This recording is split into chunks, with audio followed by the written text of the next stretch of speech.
I think it looks like Director Paddleford also had a question. Yes, actually not a question, just Recording a in comment. progress. I would like to request staff update our board members and their titles and their terms of service, because apparently somebody went to the website and got back to me, and they were confused about who the president, vice president were. And then I was just looking on the agenda that I was sent, and it said like my term expired in 2022 or something like that. So yeah, if someone could just kind of update that information, that would be great. I will do that.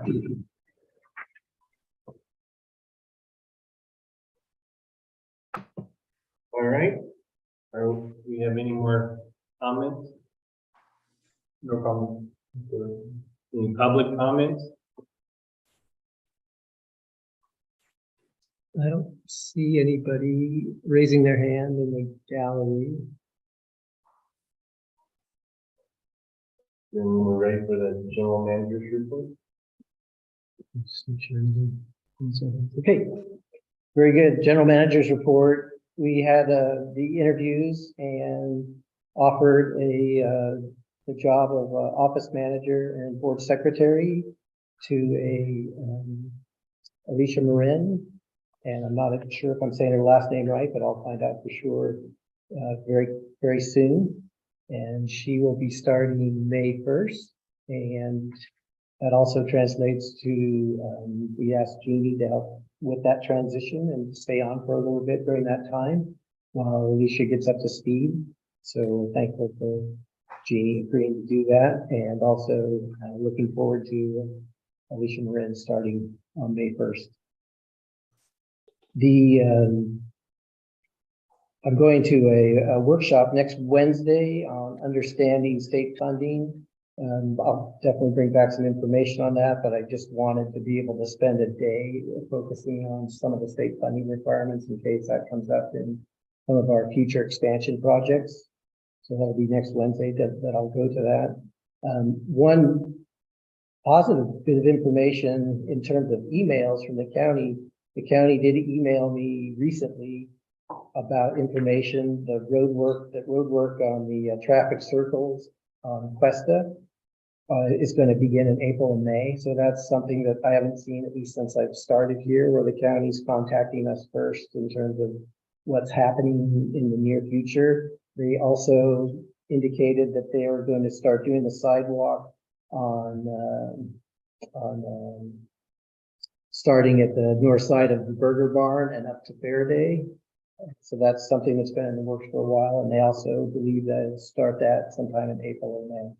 So just, I think the overall positive is that they contacted us and told us that this is what's going to happen in the future. So I see that as a good sign, and hopefully that'll continue on as we move forward. That's all I have for my report.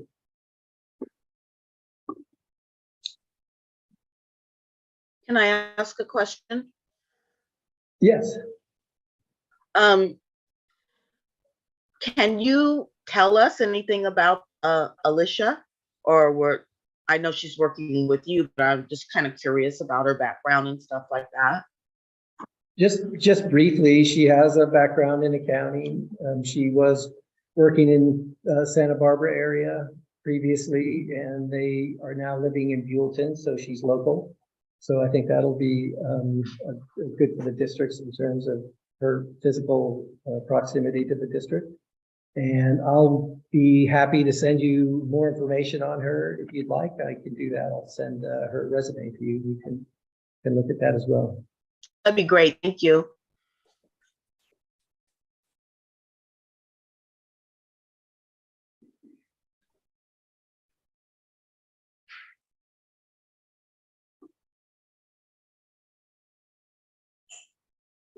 Secretary Treasurer, then. Well, legal counsel, we have Mr. Battles on the line.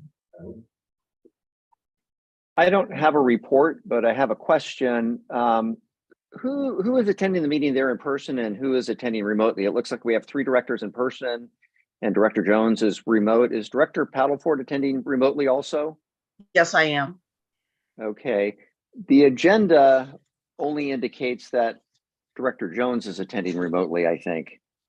Yeah. And in order to attend remotely, the agenda needs to specify that that Director Paddleford is attending remotely, and then provide the address from which she is attending, and then she needs to have an agenda posted at her address, unless she qualifies under the new law, which is AB 2449, where she can attend remotely under emergency circumstances or for just cause if she has, for example, a caregiver obligation, or she's got a contagious illness, something like that. And That I'm would be it. wondering, you have a contagious, is that okay? So you need to provide a report to the board, a brief description indicating the reason for your just cause, and the board doesn't have to approve it. It just is simply a reporting obligation that you have. So I sent an email to Locke. Do I have to send something more descriptive? no, it's just that it needs to be a description to the board needs to be provided with the description. So it could maybe one of you could simply make that statement that you're not attending due to a contagious illness, and then that covers it. And so that's really all we have to worry about. You can do that 2 times per year under a just cause or an emergency situation. And so I think that covers it. I just wasn't aware of that information. I wanted to confirm. I wouldn't want a vote to be invalidated because there were all the boxes weren't checked for remote attendance, but it sounds like we're okay. Okay. Yeah, I was trying to come, and then like I sent Locke the email at like 3:30, and I was like, no, I can't. I can't. At least this Okay. way, if I get into a coughing spell, I can mute myself. Okay. I'm sure the board and any members of the public there appreciate it. They will.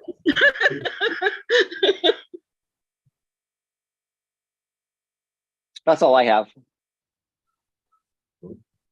Secretary Treasurer report is me, and I don't have anything additional to report beyond the general manager's report. All right. We have committee reports. I know that I showed district divisions on there, but that was left over from the previous month. So that one isn't something we did between this meeting and the previous meeting. But we did have a finance committee. Good finance committee meeting, but we'll probably go into that when we go to the budget. And there's minutes of the consent item B that indicate what that meeting was about. And the other meeting we did have that I didn't put on here is we did have an ad hoc committee meeting for the municipal services review. Something that we'll talk about at the information item portion of the meeting, which would be after the action items. We're ready to go with the action items. I think so. All right. 5A. Oh, that consent item. Consent. 5A. So 6A, the consent items, we have regular meeting minutes and finance committee meeting minutes and disbursements. The disbursements were passed out at the board meeting tonight. I'm happy to make those available to anybody that would like to see those.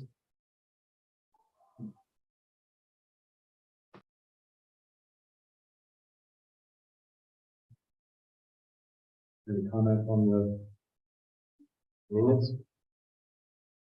on the consent items? No comment.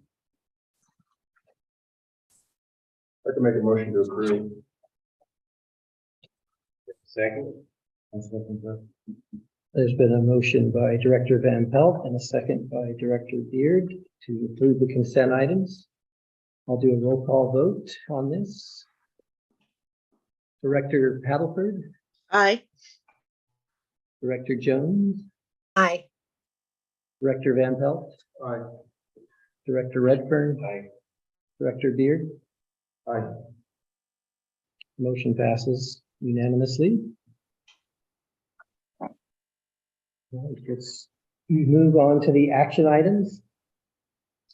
As I did mention earlier, the name below the Paul says, oh, it says Paul Kmart. Oh, thank you for doing that. Corrected it, yeah. Very good. We have Paul Kmart here tonight to talk to us about our audit. And he is from the firm Nigro, and I believe this is your second year performing the audit. Yes, sir. Okay. Thank you All for right, being here. I'll share my screen and bring up the financials.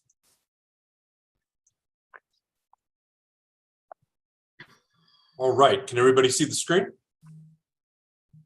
Yep, we can see it. Yeah. Oh, great. Well, it's a little small here, but there's a page associated with the screen as well. Is that true? Yes, so I'm starting at page 10 at the bottom, if you have the Okay. financials with you. Everybody has a copy of the financials? I do. Under item 7A. 7A, and then just put the page 10. All right, so what we're showing here is the statement of revenues, expenses, and changes in that position, or basically the income statement for the year for the organization. As you know, when we look at things from an audit perspective, we're anticipating certain types of aspects during discussions that we have with the organization to kind of, you know, understand where things are going, certain things to anticipate during an audit. And certain things here that we do anticipate, of course, is seeing, you know, sewer service charge coming in here, maybe another added connection. Sewer benefit fees, same thing, increased a little bit, as well as other charges for services. So 1.28 million versus for operating revenues, 1.265 for the prior year. Comparison there, very comparative. Same thing here with the sewer collection aspect, the sewage treatment, and general administrative expenses overall, very comparative between the two periods there. Showing this year a little bit better, 81,019 as the overall operating income before depreciation expense. Then we take into consideration the depreciation expense, which is non-cash. It is an estimate overall. We did have some old things in the prior year, some things that were kind of stale that we had to write off. That's why the big amount, 512 last year versus the 241 this year. This is more like where it's going to be moving forward, about the 250, 241 mark moving forward. This is like a one-time aspect in the prior year. So operating loss here overall, paper loss, as we're looking at that because of depreciation only, this is almost the most important number, that operating income before depreciation expense. It means you're having coverage in operations. It's the most important line there overall.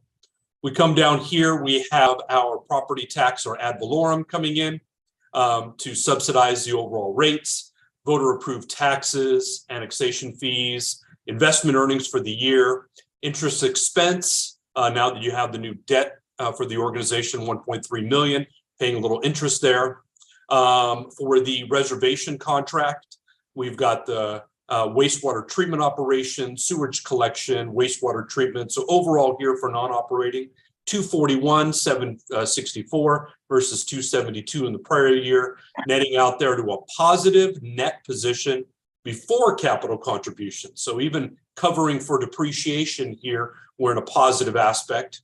We have the sewer extension, connection fees, good amount of those for the year, as well as the Golden Inn sewer pump station allocation to the district as a capital there overall. So total capital, we have a positive here, 1.1, 1.2 almost million versus a little bit less there in the prior year, but of course the paper loss in the prior year because a lot of that has to do with depreciation expense. So from that, the reserves, we'll move back here into the cash flow page on page 11. Cash flow provided by operations, a little bit of a negative there. Proceeds from property taxes, acquisition and construction of capital assets, the utilization of the 1.1 million here in the construction of capital assets brought in by the proceeds from the debt coming in there. So a positive.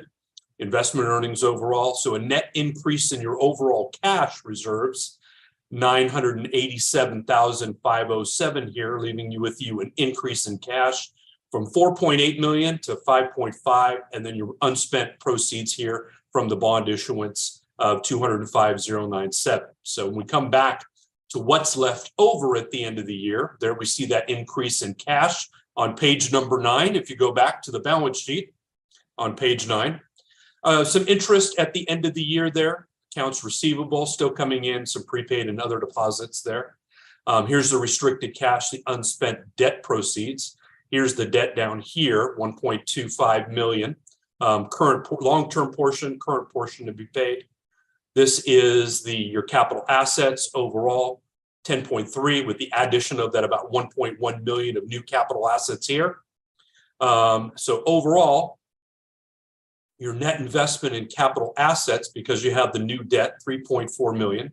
Unrestricted, this is basically your reserves moving forward on a cash basis after resolving some of these little liabilities here. 5.5 million going from 4.5 overall. So nice increase there overall from the aspect of your reserves going forward. So very good year overall of an aspect for the district's overall financial statements. Any questions?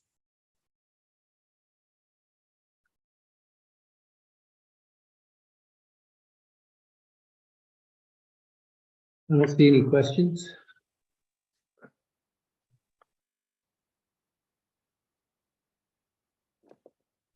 All right, well, we'll wrap this up, put a pretty bow on it. If you guys could give a receive and file, we'll be ready to do that for you. Thank you. Thank you.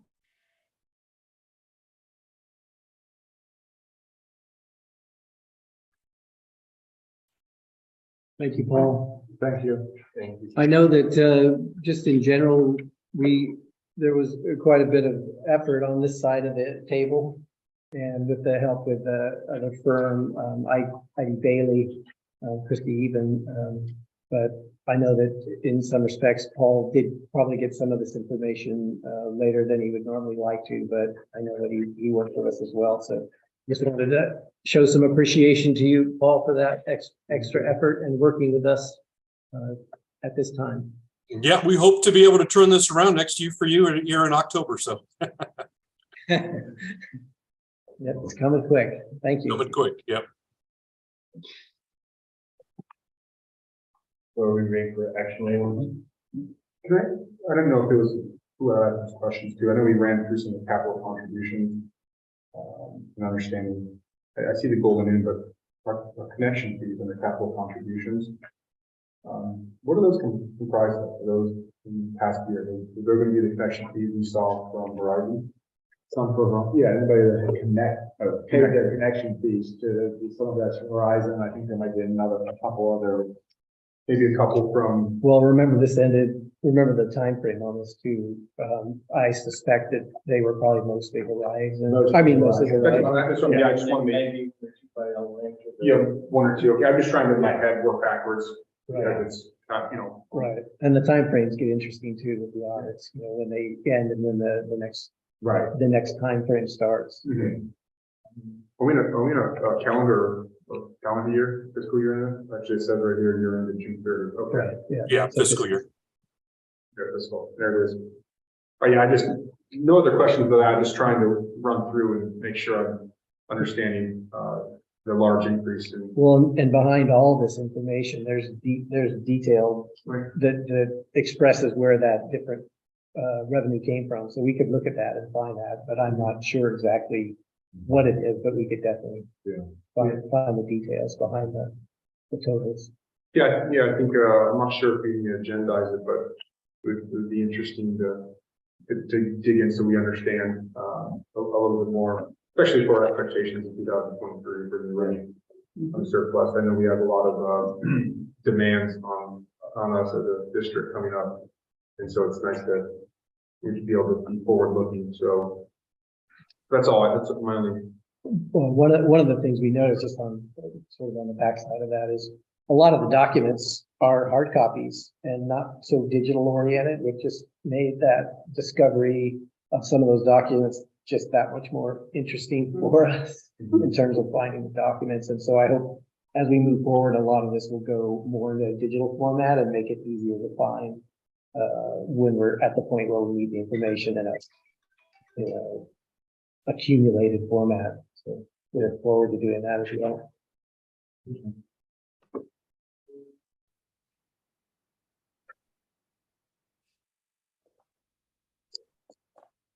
And would you, I guess might be a question for Rick, would you recommend a motion approving the audit for fiscal year ending June 30th, 2022? That seems to make sense to me. I'm not aware of a legal requirement. I think it's common for the audit to be formally accepted by the board, approved and accepted by the board, and it's probably helpful to have a record of that in the minutes. Mhm. Yeah, I think they call it a receive and file. Yeah, I think that works too. A motion to receive and file it. Okay. I'll make that motion. All right, the motion has been made by Director Beard. Is there a second? I'll second.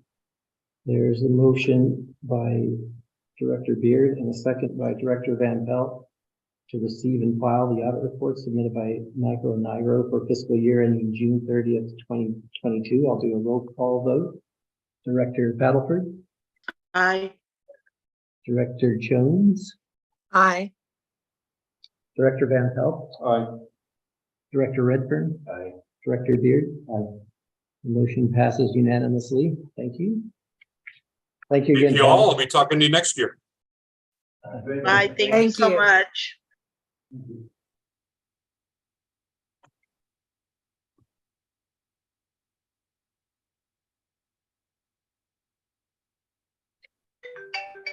All right, we're on to item B, and I know that we specifically asked our legal counsel, Mr. Battles, to be here to talk about item B and item C in particular.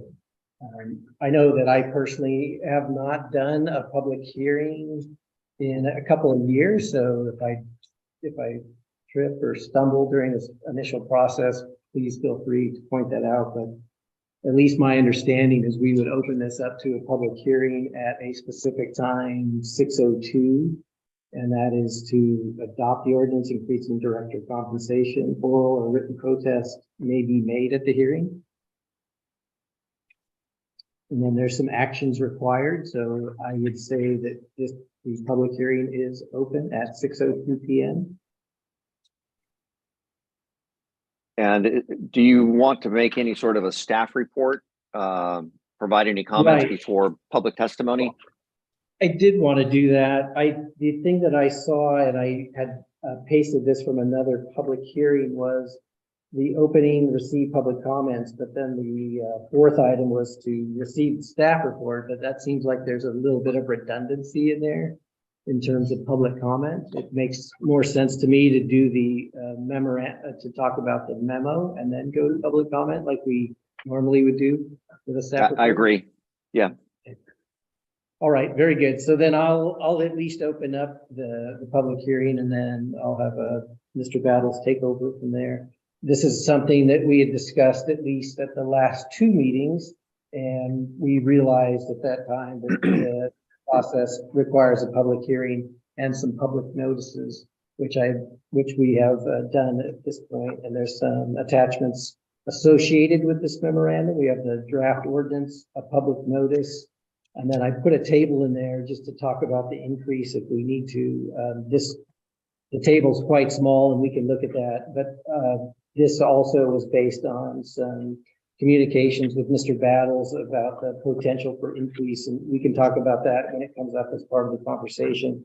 One of the things I did put in yellow highlight, because I think, at least my understanding was that this could be done by ordinance or resolution, but we are choosing the ordinance process for this board memorandum. And if that's true, and I just wanted to make sure that I had all the bases covered, I also have the attachment for the resolution at the end of this memo.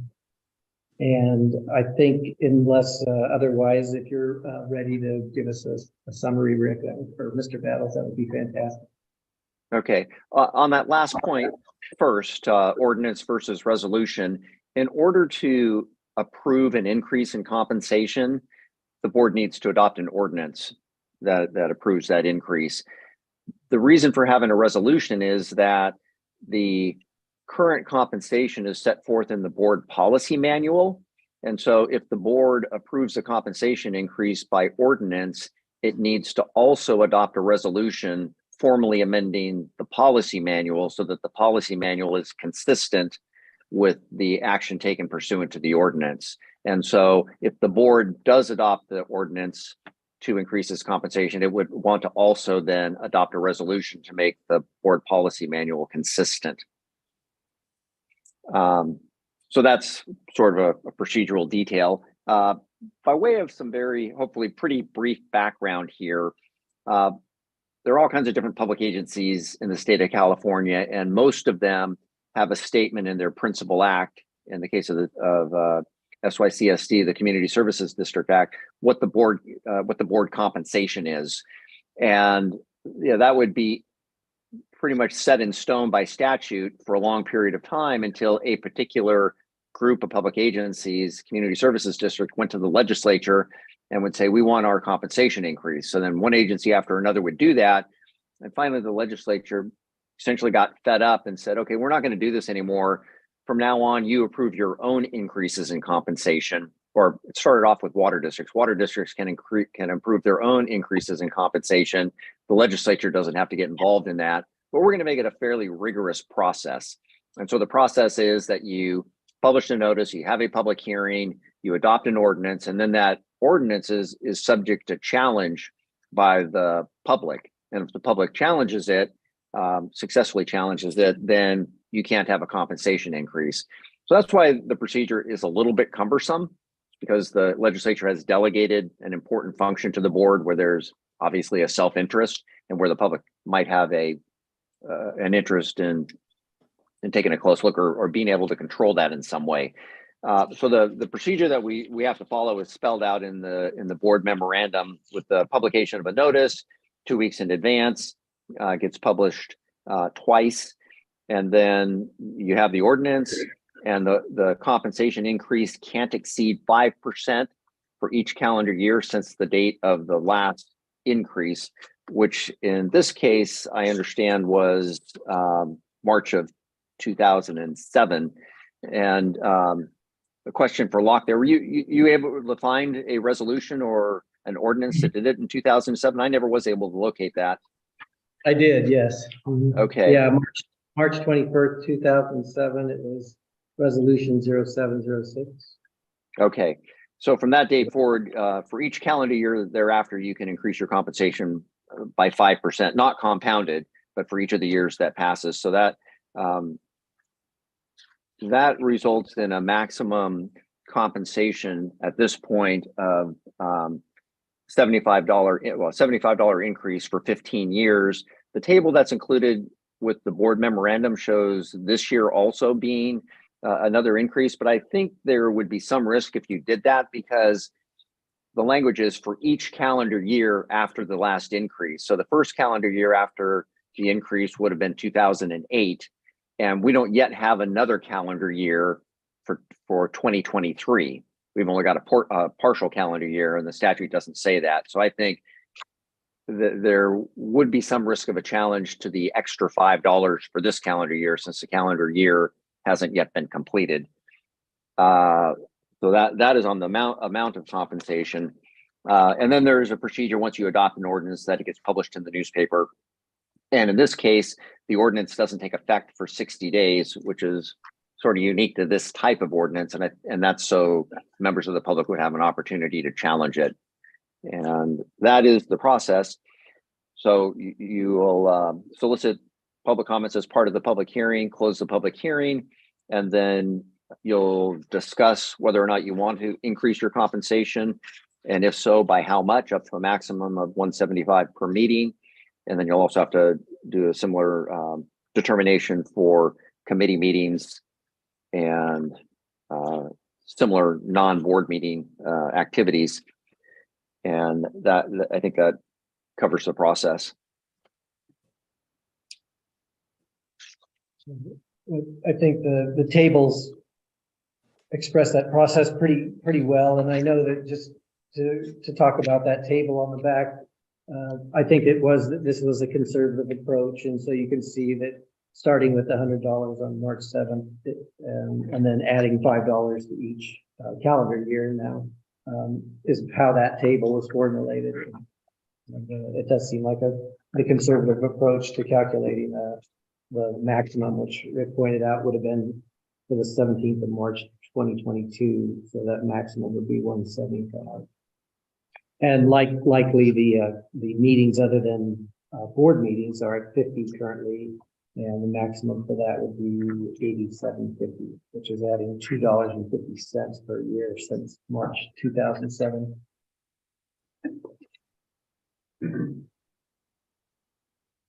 So I think that would be the end of the presentation from staff and legal counsel. And now we would receive some public comments if there are any. And I just wanted to note there's no public at the meeting this evening. And I know we do have some people online, but I think they possibly are waiting for a different item to come up. I see Karen has her hand up. I appreciate staff coming up with the numbers for us and also finding the documentation of how long it has been since the board has looked at additional compensation. So I appreciate that. And I also think that it is conservative and it is it's something that is needed, especially as we are demanding more and more time of our directors with committee work, with all the development going on. I hope my colleagues will consider doing this. That's my only comment. I have one comment and some question, just reading down some of the policy implications. We currently have, it says section 20 of District Board Policy Manual provides the following respect to director compensation. The last bullet point says the maximum compensation a director receives for attending board meetings, committee meetings, and rendering other services $600 a monthly. If we're going to adopt these increases, are we going to relook at the $600 and increase that in proportion? It has to be. I would assume we have to, not Yes. that. Yeah. Yes, is that you, Mr. Battle? Yes, you would increase that also. I just want to double check. We'd have to do the math. So if it's six Yeah, that's meetings okay. per month, then it would be 6 times 175. Yeah, just want to make sure that. 175 is the number. I have a comment, and I feel that with the labor negotiations and other things that are going on with the organization, that we should table this. Whether there's an increase or not, it's not going to change my lifestyle. And I think it sends the wrong message, especially when we just went what we just did with the labor negotiations. And we're going to be back at it again, and this is just going to put fuel on the fire. And I'm opposed to it. I think it sends the wrong message. Well, I think it sends a message, business as usual, damn the torpedoes. The employees here get their whatever increase every year. And the fact that the board hasn't and is working at 2008 is ridiculous. And some of us aren't real flush with money. And I know for me, this pulls away from my business. And that's worth money. It pulls away from my business, Right. but that's what I committed to.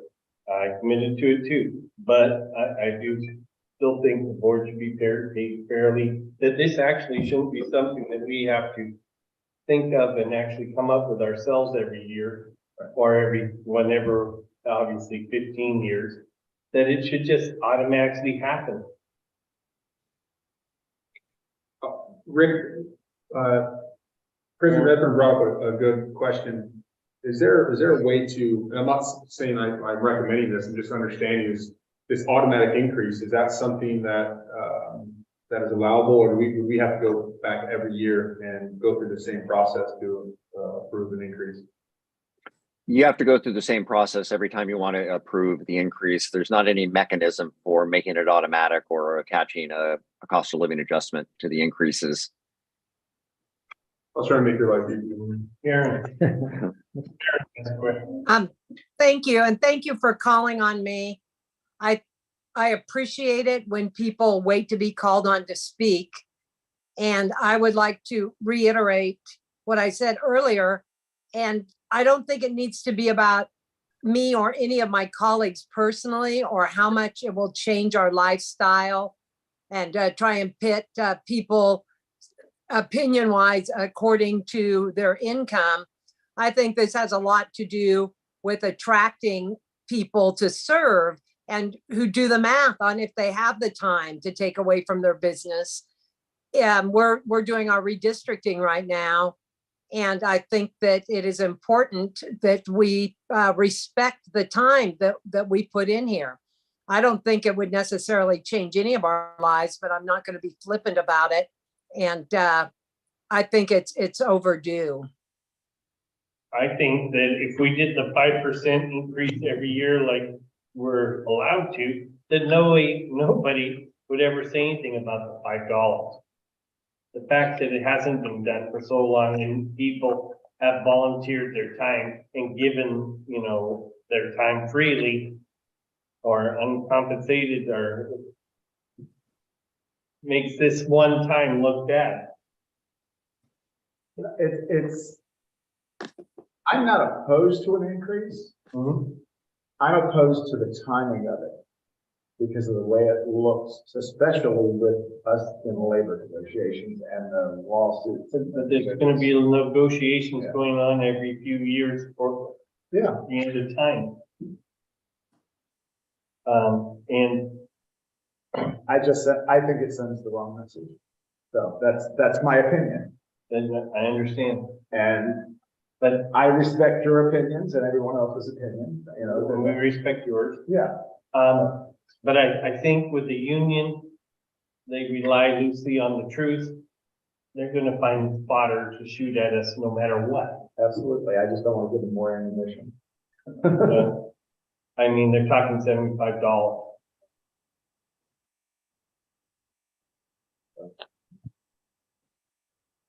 Just on a detail, the $600 that Director Van Pelt brought up early, that would add 30 to each year that we would, for calculating that. At least I think that would be 5% of 600 would be $30. So depending on where you end up, that I've done the calculation. So if there's more discussion, feel free. I'm sorry to. Director Halford, do you? Tina? Yeah. Sorry, I'm here. I'm losing my voice now. So I was just trying to save it. Do you have any comments? I think what's going to shock the public more than anything is that it looks like we're doubling our compensation all at once. So if I have a comment, it would be, can it be done in portions so it doesn't look like it's so much? I just see somebody going, oh my God, they're going from $100 to $175 like overnight. Whereas if it was maybe like stretched out, it wouldn't appear so dramatic. And I don't even know if that's possible. Karen? Yes. I can defend my position. And as far as appearances go, that is like a very weak argument for me, how something looks. I'm very interested in how something is. And to value the time that we put in is respectful, and to worry about how things look. Well, if I was to worry about how things look, I would worry about how things sound right now. Like we're worried about how it looks. If something is right, it's right. And I can make the case. And so the optics thing is not generally a way that I argue a point. I think if we look at compensation for other public agencies, and I have, we are not lower than all of them, but $200 a meeting is not an uncommon thing for a small council or elected board. And if somebody is interested, we can compare, what people were paid, and we are employees now. We're being paid for our time, in $2,023, and it's been stuck at 2007. I think if anybody could understand that, it would probably be people making the argument for higher wages. I don't think it's a tough argument for me to make, and I'm not worried how it looks. And I hope that it looks to people who have questions about it and want to talk about it, that it looks like we are trying to attract good board members and to value the time that they put in. That's my final comment, unless you say something that I want to argue further. Thank you. I do have a question for Rick. Rick, if we did, say, just move it up $35 this year, would we still be able to move it up the additional $35 or $40 the next year? Being we had increased it this year, $35, and now we only get to raise it 5% a year? If you increased it $35 tonight, this year, you would only be able to increase it $5 after the next calendar year. And I've actually seen board members who are concerned about a big increase being approved in the future, approve a small increase 1 year, just so they limited future increases to 5%. So yeah, this is your opportunity to make it increase by $75. And if you increase by some smaller amount, then you get 5% for each year thereafter until your next increase. Thank you. So I had a question for Mr. Battles as well. If there was a motion to be made in the ordinance that's attached to the staff report, there's yellow highlighted areas, and that would likely be part of the motion, not necessarily the reading of the entire ordinance. And to Correct. add those Correct. areas. Yeah, the motion would say, the motion would be to approve the ordinance with the following rates included. Right, and then that we would add that portion about the rendering other services is X amount monthly to that portion of the ordinance as well. Yeah, there would be a number for each of those blanks. I think the blanks currently are current rate, special board meetings, ad hoc meetings, and then we would have one other additional category for Monthly. Yeah, there's a rate. There's currently a rate for regularly scheduled meetings and special board meetings. That's $100. There's a rate of $50 for attendance at standing committee meetings and ad hoc committee meetings. And there's a rate of $50 for attending and participating in meetings of other agencies. And then there's also I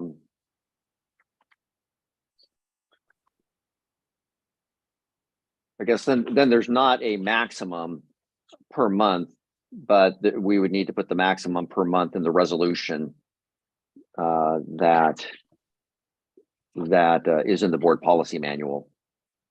right.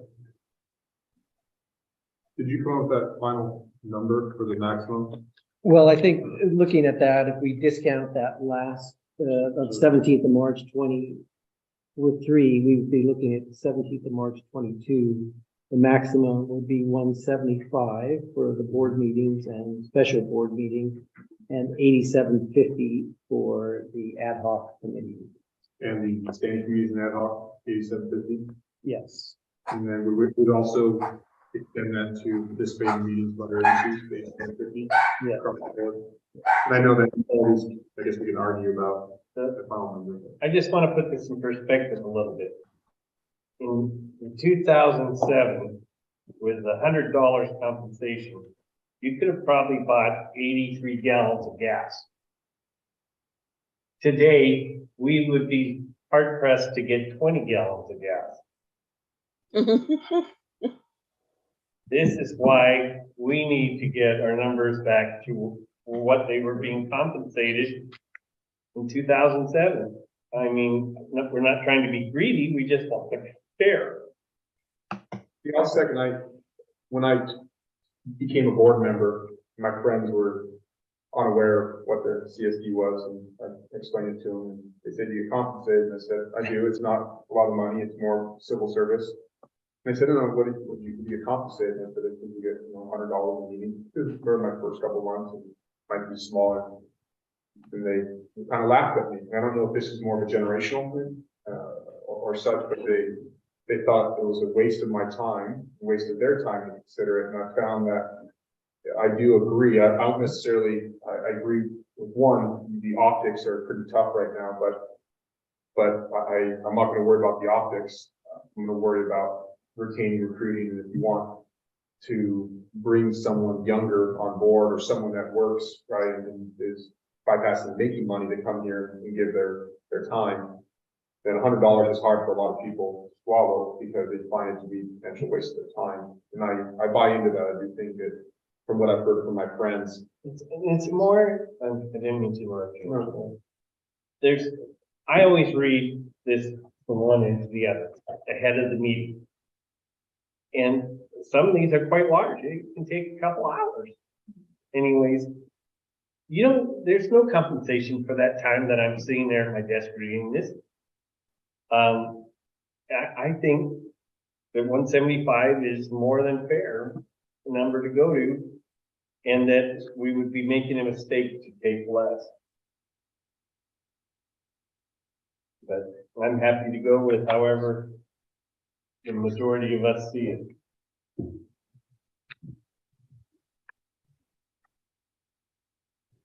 I do think raising it would help attract other people. It would. I can look at it from that perspective. I know it's going to be thrown in our face. yeah, I agree. I don't think. And it's going to be from labor negotiation. No, I agree. I think it's going to be potentially used against us, but I do follow what the other board I agree. directors, because I think we can stand up. I do find that it's a minimal increase in looking at the 15 years of no increases, or 14 years of no increases. I think the board has been, quite restrained in trying to overcompensate. And I do follow what, Frank has said. There's a lot of time. Even I wasn't aware of the full time, because we're trying to add more to our plate here at the CFC. We're definitely not trying to stay under the radar. We're actually trying to engage more and potentially take on more powers. Yeah. So this position, if anything, is taking more time, and right now and into the future, than less.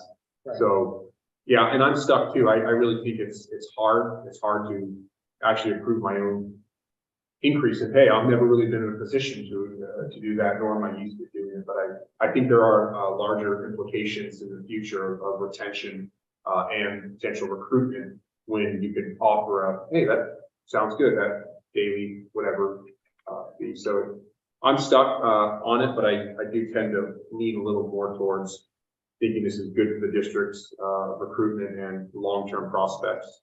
Getting smarter people. Yeah, but I agree 100% with you, David. I see Karen has her hand up, and then Tina also has her hand up. Karen? I wanted to say that this is not part of our negotiation committee right now, but I'm quite comfortable discussing this in those meetings.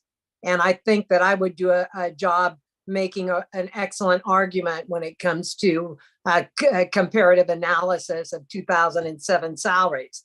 But we're not having that discussion. We're talking about our compensation.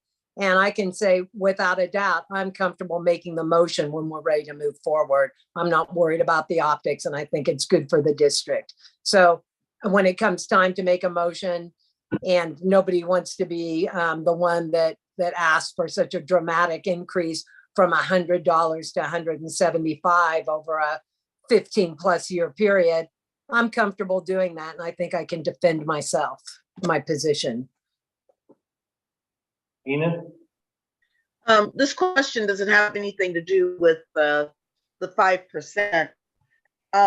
Is there a mileage compensation? Like if we go from here to Santa Barbara to a meeting, is there a mileage compensation in there? I would have to go back and look at that resolution that I found to see. It seems like there was, but I'm not sure about that. But the mileage amount would be set by either federal or state standards for mileage. I don't think we necessarily have to have that included in this. Yeah, we do have a travel policy that spells all that out. We're required to under AB 1234. And I don't have that in front of me, but it does spell out how directors are compensated for mileage and other expenses when traveling. Does Thank that you, Rick. adjust by 5%? No, that's like a state or a federal standard. that you- I think now it's 58 cents. Yeah. 58.5. 58.5 for a mile. 2023. Yeah, somewhere it's, Yeah. it's between, between 52 and 58. Right. So I had heard it went up to 65. I'm sorry? I had heard that it went up to 65. Very well could have, I don't. They could have adjusted. Be interesting to see what it was in 2007. Just saying. So there's if you'd like, there's the beginning of a proposed motion, but we would have to include the amounts as indicated on page 1 of the ordinance. Did we decide on that before we start a motion? I vote for $75. $75 increase to 175. Yes. Okay. And you're talking about, that's for special and board meetings, and then there's also the other meetings other than those two. Well, I think we should increase everything by 50 or 5%. 15% right now. 5%. So that'd be 8750. I mean, you're in trouble, you're in trouble. If it isn't a little trouble, a lot of trouble, and you're in trouble. And if it's gonna cause trouble, it's gonna cause trouble.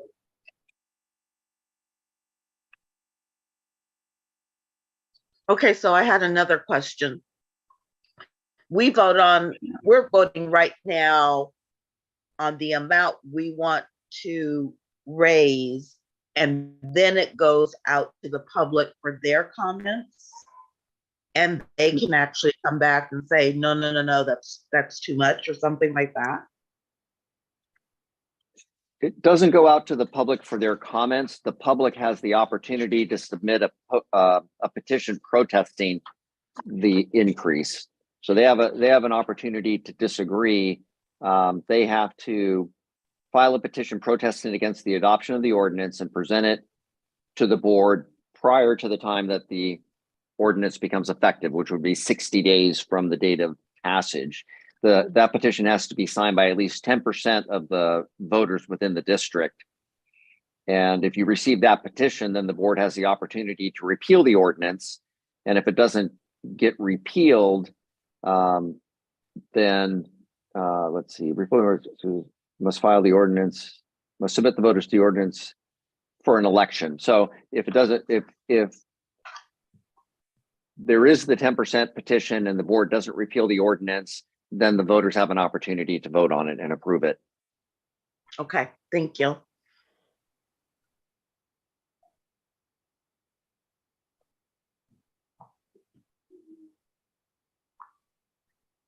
Your turn, Karen. I'd like to make a motion.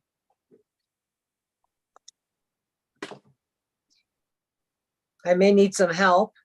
And we're starting with the ordinance. Is this correct? Correct. Okay, well, I would like to make a motion that the board adopt an ordinance to increase the stipend to the board by 75% on our regular meetings to By $100. $75. Yes, Yeah, okay. $75. Okay. 5% for 15 calendar years that we have not had the raise of the stipend. And then the committee meeting from $50 to $87.50 per committee meeting. And then the monthly The ad hoc. No, the monthly maximum, the 8750 that I mentioned in my motion is for the committee meeting. The 170. Go ahead. I was trying to do the math here on Okay, the, so I believe to be consistent, it would be 175 for attendance at regular, this is under paragraph 1 or section 1 of the ordinance. It would be $175 for attendance at regularly scheduled board meetings and special board meetings. And then it would be half of that amount, $87.50 for attendance at standing committee meetings and ad hoc committee meetings. And it would also be $87.50 for attending and participating in meetings of other agencies and organizations of which matters that pertain to or affect the district are to be discussed or acted upon. okay. And then we don't need to have a maximum. That would be stated in the board policy manual. It doesn't need, all we're stating is the compensation amount in the ordinance. Okay, so for the ordinance only, I am making a motion that the board adopt ordinance to increase the board stipend from $100 to $175 for regular meetings and special meetings, to $87.50 for committee, both standing committee and ad hoc committee, and also any meetings pertaining to the district that we're required to attend. That is my motion. Okay, and I think that covers it. Mhm. There was a motion by Director Jones. Is there a second?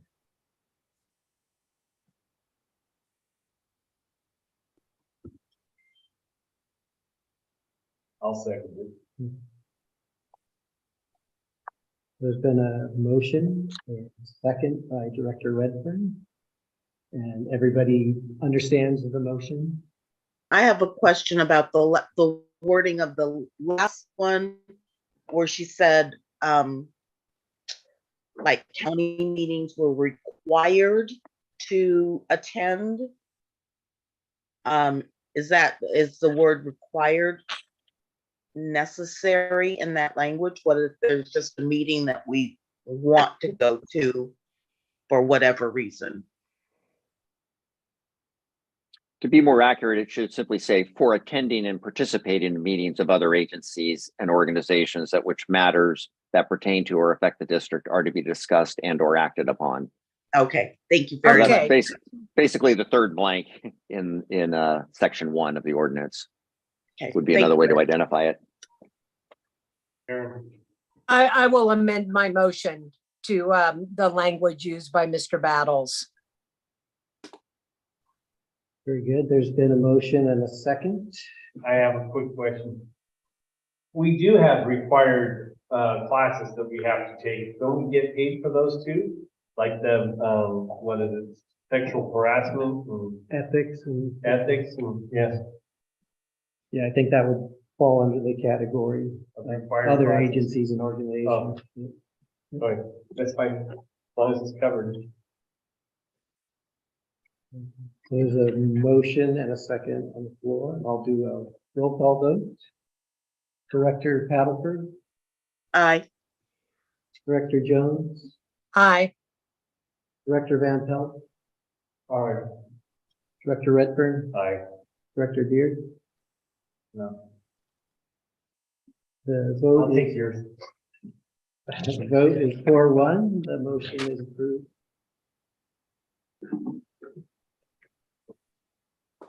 So now just to clarify, Rick, now there's some additional public noticing components to the process.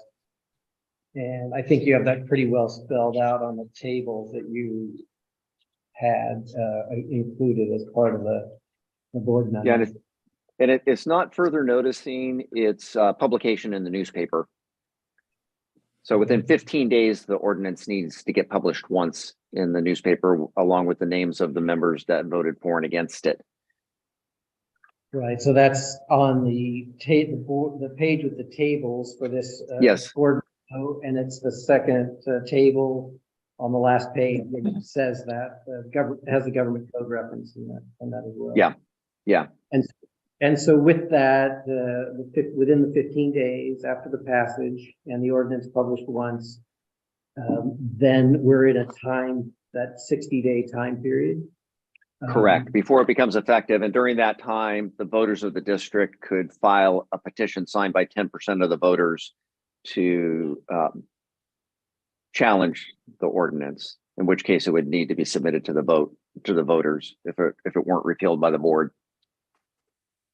Right, and that would require working during the election process or having a special election, right? Is that? Yeah, how that gets on the ballot, I'd have to confirm those procedures. Right, okay, we can look at that up. So I think there might be a couple options there. Okay, very good. Are we ready for, you know what I wanted to say real quickly, I wrote this on the board so I would remember that PG&E did contact us and say that there's gonna be a 5-minute outage, possibly between 7 and 7:30. And so if that happens, I just didn't want anybody to be shocked that we lose the connection with our offsite attendees and that we'll be back because it sounded like it was going to be 5 minutes. So if it really is 5 minutes, we'll be back quickly and that'll be a great time for a break. So if that happens, that's why.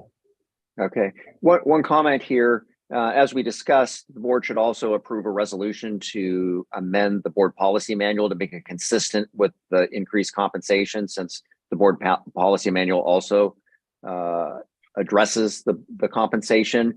But there are a couple of reasons to hold off on doing that tonight. One, the agenda doesn't really indicate that the resolution is going to be adopted. It just addresses the ordinance. And number two, the ordinance isn't effective for 60 days. It could get challenged in the meantime, and it's not effective. So I would recommend that we bring back the adoption of the resolution amending the policy manual at a subsequent board meeting, maybe a little more than 60 days down the road. Okay. Very good. So we're ready for action item 7B or 7C, 7A. 7C. Okay. So this subject is the Chumash proposed administration building. Wastewater service has preliminarily been proposed to go to the Chumash wastewater treatment plant. And we did have this discussion at the previous board meeting. And with some of our legal counsel input and director input was to meet with Solvang initially to find out what their thought was on that. So we met staff to staff on a more informal basis, at least initially, because I wanted to try to see which direction this might go. And it went relatively quickly and relatively easily. They didn't see that there was any operational impact to their wastewater treatment plant, and therefore their decision was to leave this decision up to the Sandy SYCSD. So that was the direction, was to get Solvang involved in the process to try to get something formal or informal. I do have an email that basically outlines what I just said, that the decision is going to be the Community Services District. So now we're back here tonight to talk about the wastewater. I did include again the graphics from before, the wastewater on the preliminary plans. And I know we do have representatives from the planning agency that had worked on these documents if we have questions for them.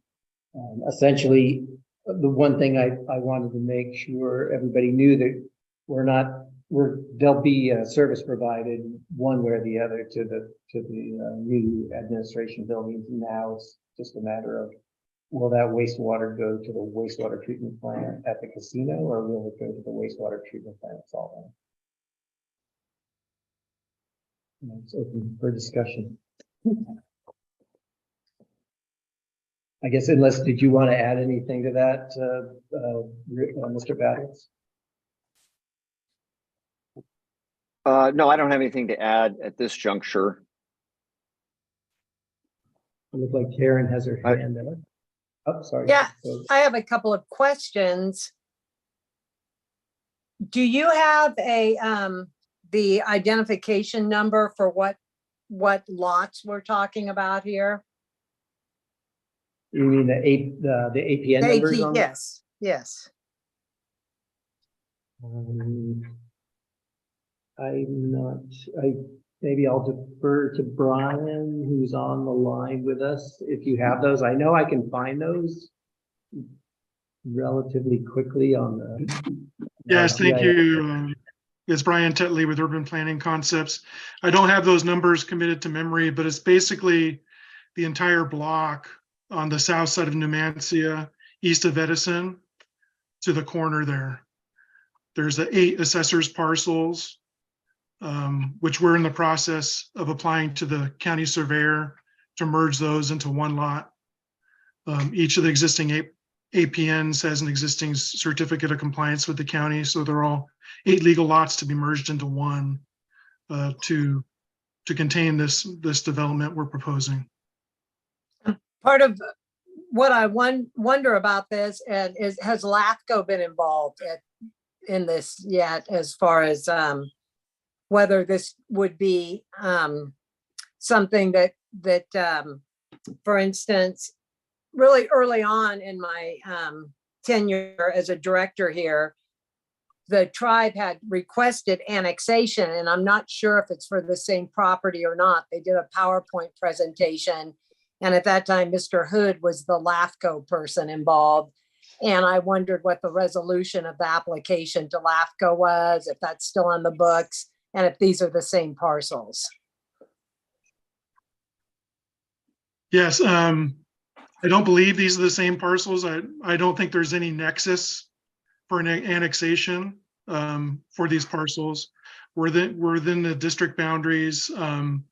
This property is not in trust with the federal government. These are just privately owned parcels that happen to be owned by the tribe. So I don't think there's any nexus for LAFCO action in regards to this project.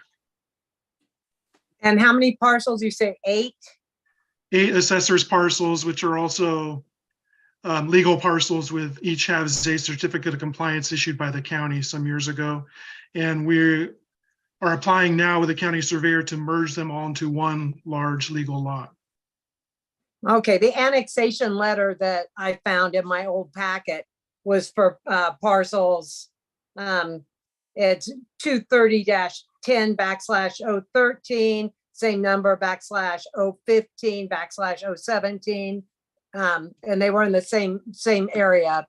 So I wasn't sure if they were the same ones that were under consideration or what the resolution was there. But these are 8 parcels that would be merged into one parcel, and they are in our district. That's right. And just hearing those numbers, I think the last 3 digits of our parcels are less than 10. So it's like lots 2, 3, 4, 5, 6, 8, something like that. Okay.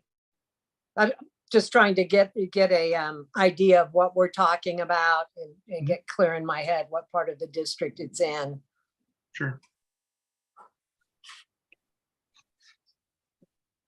And this, I didn't realize it was eight lots, but these 8 lots are all being used for office buildings. Is that correct? Yeah, the proposed Right, is parking lot and an office. right. Yeah, just looking at this, it looks like more than 50% of this is parking, and the other portion is the actual buildings themselves. Yeah, So what, this site has the old stone operation used to be on it, if you recall that. It has the old historic home, the Cunane Miller House, which it has permits now to be relocated to a site in Los Alamos with county permits and treated as a historic structure. And then the proposed office building itself is a 2-story, 40,000 square foot floor area building. And as Mr. Dreiser said, due to the county parking requirements, a large portion of the lot is dedicated to parking and associated landscaping. For the Shumash relocating from Buellton, is this a relocation of their staff from the facility next to the Marriott Buellton, do you know? I'm not sure if that's the location they're coming from, but I just understand from the client that they have severe shortage of office space in the reservation or elsewhere, and they want to have a place where they can locate much of their employees in one location. Yeah. Do they have an estimation on the amount of employees, the total amount that will be using this office facility? They're estimating, yeah, they're estimating about 200 employees at this time. 200 every day, 5 days a week. Is that? Yeah, normal office work week. Yeah. That's going to be a very big increase in the amount of people. Traffic that's substantial. I mean, I'm not. It's already approved. It's there. It seems, but or I think it's approved. That's a big increase. Well, Our only consideration was the water.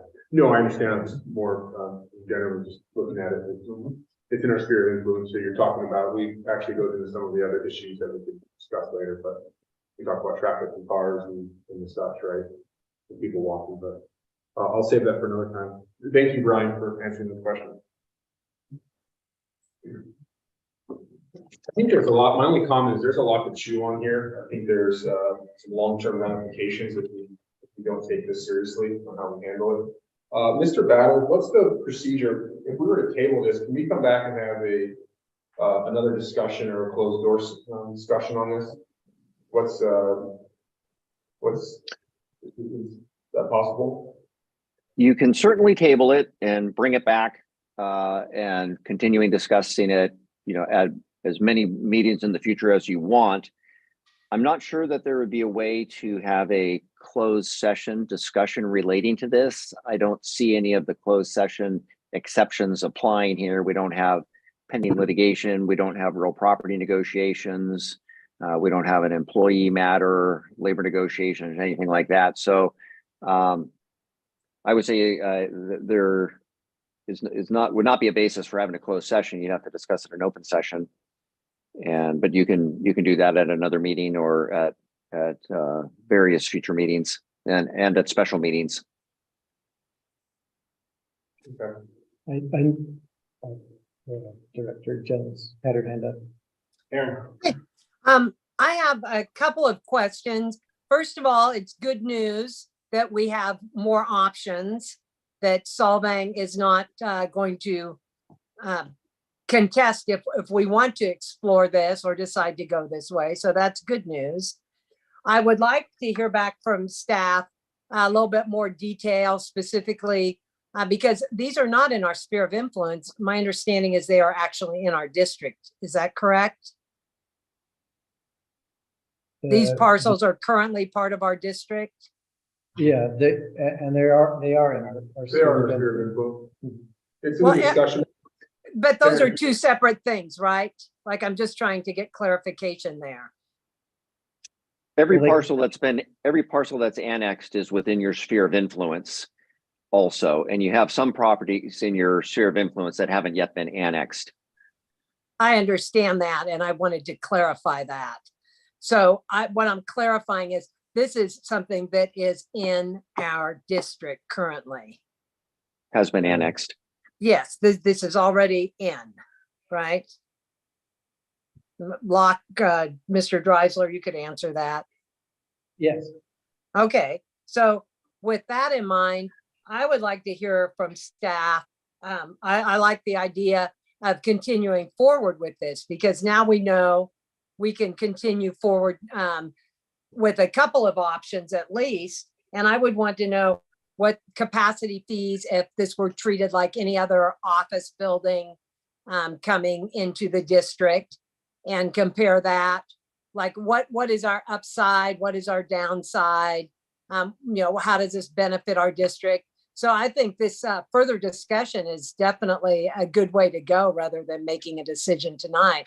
I appreciate the gentleman that is doing the building management here speaking.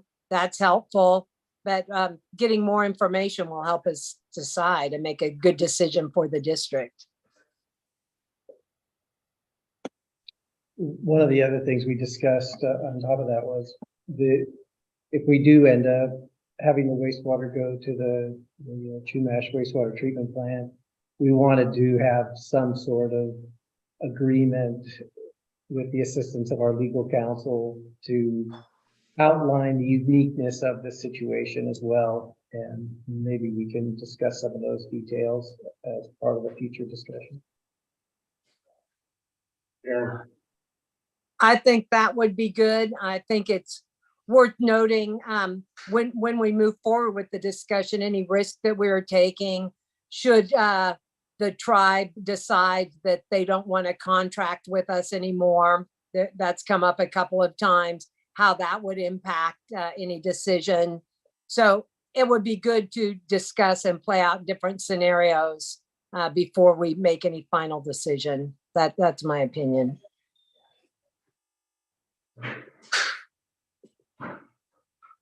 So just to clarify, we would look at capacity charges that we would either gain or not gain by, depending on our decision. And we would also look at some of the other items that may come up that because our fee for Solvang is based on flow and quality, that might also go up as part of that equation. So to look at all the different pluses and minuses in terms of long-term revenue, short-term revenue, and long-term cost and short-term cost.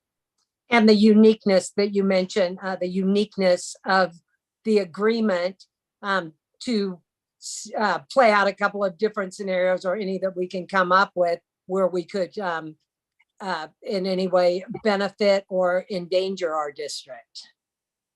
I think that you need to, I really like the idea of recycling that water that the Indians are talking about. I do worry about them piggybacking more projects onto this one. But the areas that they're developing, the museum, which is already developed, and this other business area or office building area, is probably about a 2% increase, I'm guesstimating here, of the total area in San Ynez that now requires water in our township. And having that water recycled kind of band-aids a little bit the water that we're using, because there's every chance we're going back into drought. And so I do really like the recycle part of it.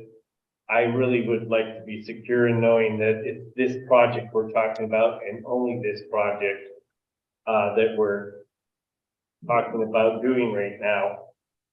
And we might be open to more if it turns out to be beneficial for both the Indians and for the township. Well, I believe isn't the land where the cultural center, isn't that part of the land? Yes, but it was never under irrigation before. It was always dry. Right. And so Well, it's there, that just is, been, that is already hooked to there. I understand. Yeah. But we still have to, if they want it watered, they want it to look nice. Right. We still have to use the same water resources to water it with. Right. So I see that recycling the water is far better than dumping it down the river. I agree. Yeah. And Solvang is not going to be able to do recycling in any near future because they don't have the infrastructure. Quick question for you, Rick, going back to my point about a closed door meeting. Your comment, there's no pending litigation.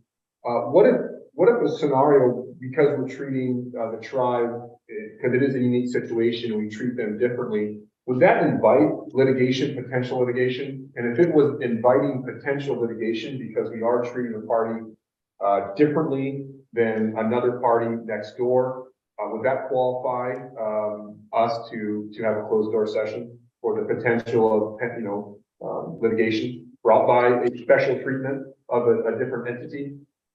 There is a closed session exception for circumstances that create a significant exposure to litigation.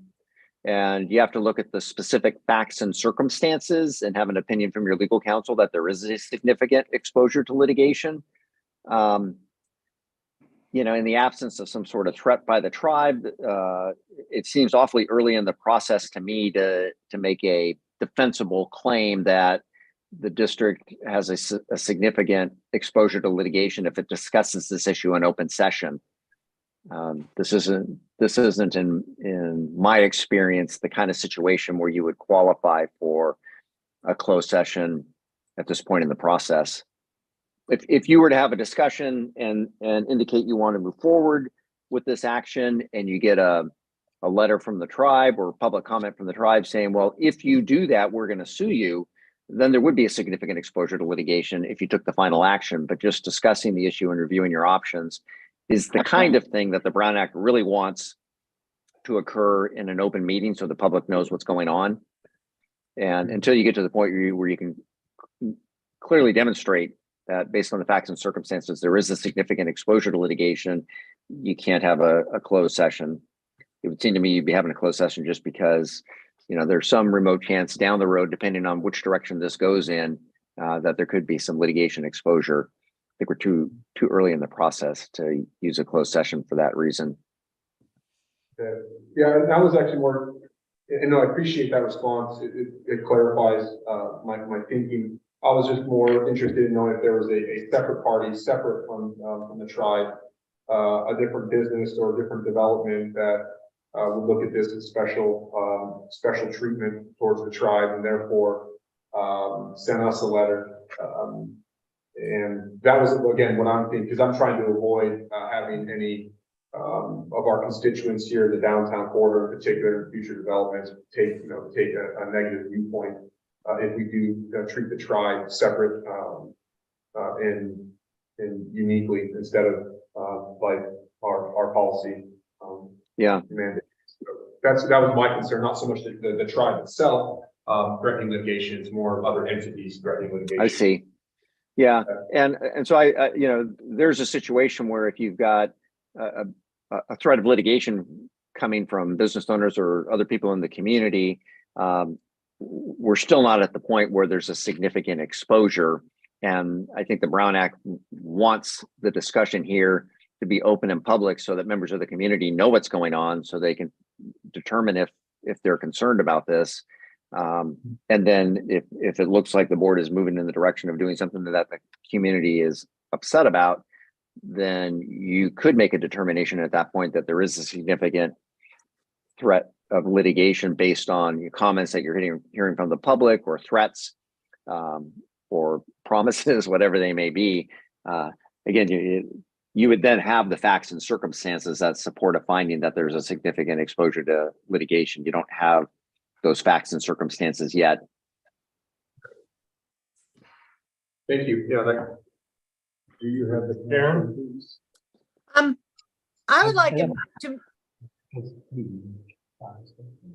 I would like to make them, I don't know, am I recognized? Yes. Okay. I would like to make a motion to table this and until we get more information from staff, because continued talking, we may be talking about things that aren't germane or don't help further the process. We're speculating. So I'd like to table this until we get some more information from staff as discussed earlier, but move forward in considering this. Okay, so I have a question for Rick. Is there any way that if we say, yeah, this is no problem, go ahead and do this, that, and maybe somebody else has said this in a different way, so excuse me, but is there any way that an established business could come back and say, well, we want our water to go to the reservation as well? That's the kind of precedent that the board would have to consider. Okay. And when it decides to do that, if the tribe were willing to provide that service at a lesser cost, a property owner might say, well, why should I send it to the district who's sending it to Solvang? It's going to cost me more. The tribe is telling us that, you know, they can treat our wastewater and recycle our water, and it costs us less. We want our project to go there too. I think that's a good point. I think those are the kinds of issues that the board needs to consider. And, we can make a finding. Our ordinance requires everybody in the district to connect to our public sewer. And so we would be making an exception for the tribe. And in making, I'm getting feedback here, or I'm wondering where that's coming from. Do you guys hear it on your end? No, you're good for me. It Okay. stopped. Okay. You need to carefully think that through. What are you going to tell is the tribe likely to offer service to other properties? And if so, how are you going to justify allowing the tribe to treat wastewater from its own property, but not let other property owners send their wastewater to the tribe? I think it's a very good question. Can we, I know that just from a procedural standpoint, Director Jones did make a motion. And if there's a second, then maybe we can discuss the motion, but it seems like we should at least go back to Director Jones' motion and then move forward. I'll second that motion to table it and have further discussions. Okay, so there's a motion to table this discussion till staff returns with additional information, and a second by Director Van Pelt. And then there could be questions about the motion itself, Yeah, do we have a timeline a timeline. for it to return?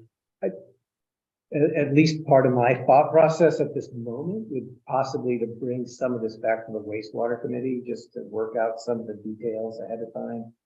Possibly get at least 2 board members to agree that this is the right direction that we want to go, so that when we come to the meeting, then we can have further direction from the wastewater committee. Not that that necessarily establishes the final decision, but it just seems like it would be productive to do that and be able to talk in an open environment about what things we need to consider. One thing I want to have clarified is, Rick, when the tribe purchases our property that gets included into the reservation, then does that get pulled out of our district and become part of the reservation, or is it still part of the district? And because it seems to me that the Indians are their own sovereign nation, they could pretty much make up their own laws. Yeah, not with respect to property that's not in trust. The property would need to be added to reservation trust as a process for that, and then they would not be subject to the jurisdiction of local agencies, including the district. But if that, and then even if the property were within the district boundaries, it might not matter. The district would have limitations on the exercise of its jurisdiction over the tribe. So I don't know. Does that answer the question? Yes. Yeah. So far, it's not in trust, is what we're saying. Correct. Right. Yeah. But it isn't that it would also be an option in this case, even though the property isn't in trust, to detach the property from the district, and then it's no longer district property. It's outside the district's boundaries, and then the district wouldn't have any jurisdiction or any authority to say that the wastewater ought to come to the district in the first instance. Oh, that might save us from future down the road things too. If we just, That would be another way for the tribe to get there. That would also probably, well, I'd say it wouldn't eliminate the possibility that another property owner would want to send its wastewater to the tribe, because another property owner could similarly, I suppose, apply for a detachment from the district, and then at that point send their wastewater to the tribe. LAFCO would have a concern about that, because then you stop having orderly boundaries, which is one of the LAFCO goals. And it seems like LAFCO would be reluctant to start breaking up a district piece by piece and having a public service being provided by a sovereign tribal nation. I think there's just a practical operations and maintenance component that would come into play too, because as it stands now, most of the infrastructure district has is set up to be sent to the Solvang wastewater treatment plant. So I think from a practical standpoint for other businesses, they would have quite an infrastructure cost to deal with, wanting to do something like that. And then there's practical concerns as well. But I still think we're in that zone where we're talking about things that we could probably do better served, at least for tonight, in a committee meeting, and then bring it back to the board for future discussion. Okay, I So, make yep. a motion that we vote on the motion. So we do have a motion and oh yeah. I'm finished beating this over the head. Maybe it would be a good time to include some wording saying, you know, if you're with the district, you're with the district, and that there's not a lot of. I think it's why we're tabling this, Frank, is so we can have Right. more conversation. But that's. There's a what I'm lot, saying. yeah, there's a lot, I think we I'm all. saying maybe we need to look at put some more wording into. I agree with you. That's why I brought up the question with Rick, and we all have, but we're tabling it, not so that we, Right. you know, Well, that we're avoiding it, if we're just we're giving ourselves more time. Right? Yeah. All right, there's a motion and a second. And I'll do a roll call vote. Director, Can we hear the motion? sure, the motion is to table the discussion for the Chumash proposed administration buildings until staff returns with additional information about the logistics and the legalities of the two different decisions. 30, 60, 90 days. Timeline. Well, committee meeting, I think the goal will be to bring it to the next board meeting. And then on the outside chance, it could be done in June. All right. And the only reason I'm saying that is we do have a budget coming up, and my focus has been on some other things, and I hope to focus at least between now and the next board meeting on the budget for the most part. So I know that's going to be a very time-consuming process, especially in short order. So that's the only reason I'm hedging just a little bit mostly for myself. So why don't we the- just table it till June and not even worry about it for the next meeting? I mean, this building is not even started yet, so. We need to have an wastewater ad hoc meeting. Well, it's one of the standing committees, wastewater, so these are standing.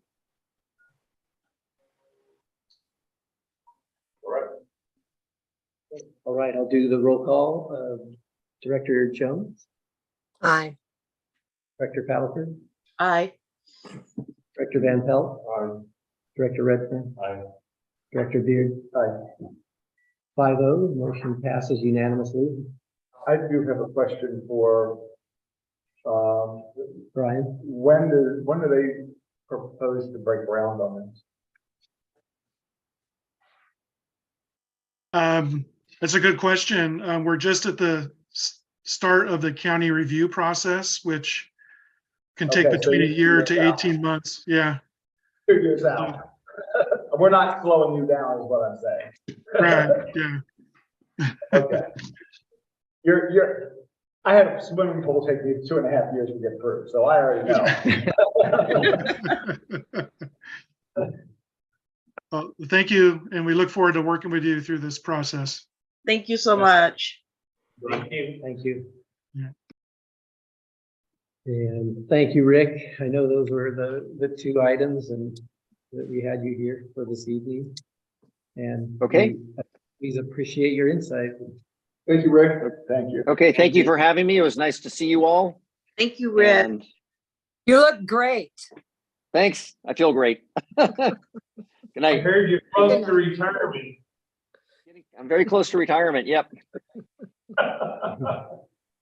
And what's close, if you don't mind me asking? I'm looking at a June 30th date Oh, wow. So, This year, this year. congratulations. Well, thank you. Do we need to put that on the agenda to find a new council? yeah, is that a full retirement?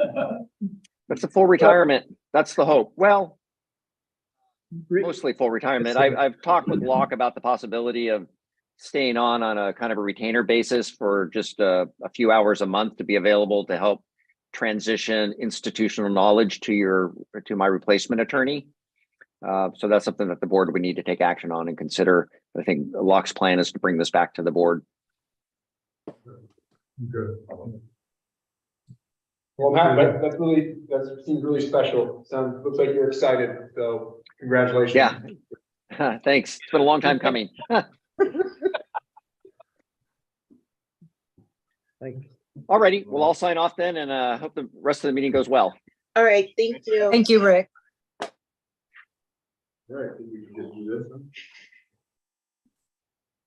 All right, very good. So the item D is a resolution for a signature card for Mechanics Bank.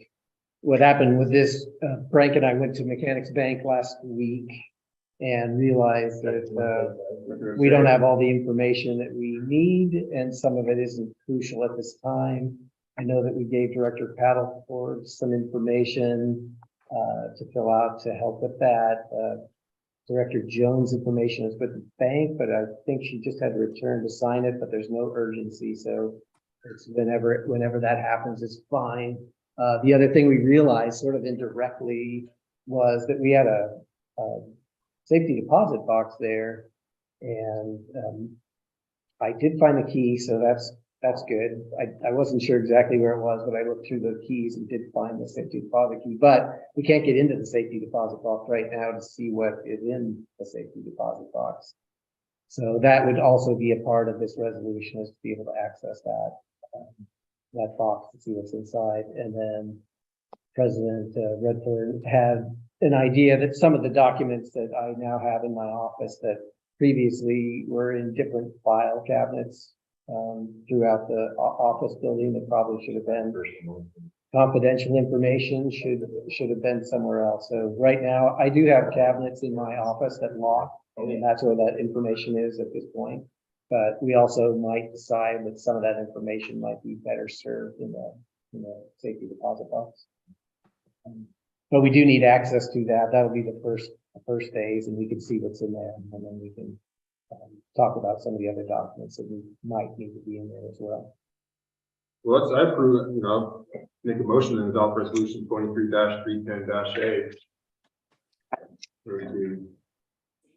I would second that motion. I have one question. It's giving who access to it? Everybody on this list would have access. The account we have there now has about $5,000 in it, and I think it was mostly, instant. If you needed instantaneous funds, they're there. And I think it was if we need petty cash and need. Right. something like you that. could go there and get that. So right now, so to get money, it would require 2 signatures to get the money out. And with the safety deposit box would allow any of the members on this page right now to have access to it. 2 of us had our information disappear. Well, we don't. Mine was given, my phone number was given out to someone. By staff. Based on looking through files, there's a great possibility that it's some in another file. And based on our experience with looking for things, that might not necessarily be true. And that would make me feel a lot better, but right now I don't have a good feeling. Right. Yeah. No, it is unfortunate, but I just based on, and I've gone through, I don't know how many files, probably thousands at this point, that there's a great chance that I'll find it somewhere along my travels in looking at other files that it's still left out there in uncharted territory. Okay. So, but regardless, we do need access to the safety deposit box. Right. There may be an opportunity to put documents in there that shouldn't be so easily accessed in the future. Yeah, for my $100 a month, I don't like my ass hanging in the air. Right. I can do that by myself. And I see, no. Karen's still here, I think. I just don't see her right this minute. She made a motion. She made a motion, second by Director Van Pelt, and we have a roll call vote. Director Paddleford? Aye. Director Jones? Aye. Director Van Pelt, Aye. Director Redfern, Aye. Director Beard. Aye. The motion passes unanimously. And we will take care of that in short order. Yes, my phone number was given out, because I got an anonymous text after. One of our meetings, right? I just don't like my social security and all. Oh, my I agree. information floating around. I agree. Are not knowing where it is. So we are keeping the account and we are keeping safety spots. Safety. Right, well, I was almost treating those separately just because I want to find out what's in the safety deposit box. And we don't have to do anything. I mean, the option is to do nothing on both of those, which would basically mean we're keeping the account, keeping the safety deposit box. Because I see that slush fund is a benefit to you guys. If say that the truck that I don't want with them to get rid of breaks down. You have the money to go repair it, or you need more shovels or whatever. It's basically the 5,000 was the minimum we needed to keep in there without being charged interest, if I remember correctly. And, or, you know, to keep the account open. And it gave us access to petty cash locally instead of having to go all the way to somewhere else to get it. And it's, I just see it as a benefit Yeah. still, even though we may not have used it in the last year. right, Yeah, it's a convenience. right. I feel like if it's not costing us anything, then what's the harm in having it? Right, and the safety deposit box, I think, should be utilized more, as Frank said. I definitely think so. All right, very good. Are we ready to move on to item E? This is also a public hearing related item that requires some public notice, and it also required contacting the owner. He had signed documents early in this year related to this very resolution that we'll be hopefully approving tonight, but it's installment payments. But this one in particular is to be able to add the installment payments on the tax roll. Is this for this specific APN number, or is this for? Now, this is, next month will be the resolution for the district, but this one is specific to this property. Okay, Yep. all right, That's 1265 Calvada. okay. What are the pluses and minuses of this? One, we just get paid twice a year.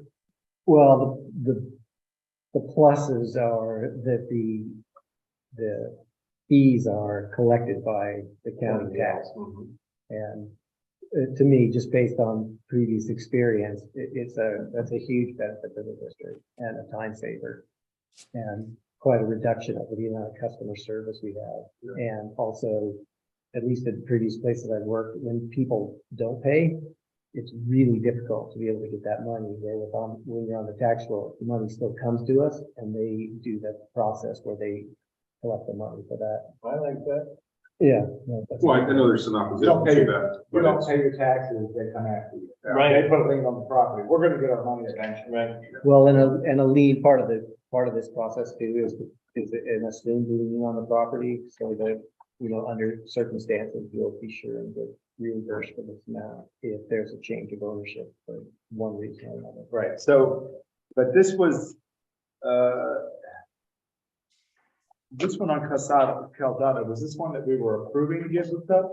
Right, yeah, and we approved that back in, I think it was January. Right, I thought, okay, February. yeah, and this is just a procedural to have it hurt him just like everybody else that's on the tax roll. Right, Right, and for okay. me, it was a little bit of a learning process because in this particular notice, the public notice has to be done 3 different times over a time period and then with a notice to the homeowner. Okay, And I didn't get that right a month or 2 ago when this would have been on the board, but now I understand the process. okay, all right, I'll make that motion to I'll second it. approve. So the motion was by Director Beard and Unless you motion to. or- No, I didn't. I seconded you really quickly Okay. before you. Okay. second by Van Pelt, and we'll do a roll call vote. This Director Paddleton, Aye. Director Jones, Aye. Director Van Pelt, Aye. Director Redfern, Okay. Director Beard. Aye. Motion passes unanimously.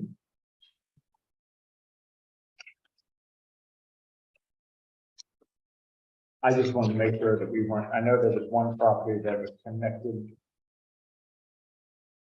There was a discussion prior that there was a property that was connected and not supposed to be. Oh, right. Well, we hadn't collected fees. I just wanted to make sure that You talking about the one little development of the outroom or the out? I think so, something like that, yeah. No, they're driving what you're talking about. I know what you're talking about. Yeah, I just want to make sure I was clarified on what property we were voting on. That's all. I think unless you want to, move forward, I wouldn't mind taking just a little bit of a break right this moment, say 5 minutes, and come back to the meeting. Is that good? Yep. Okay. Hopefully that's good with our, There's lots of food here, guys. Help yourselves. Oh, sure. What's there?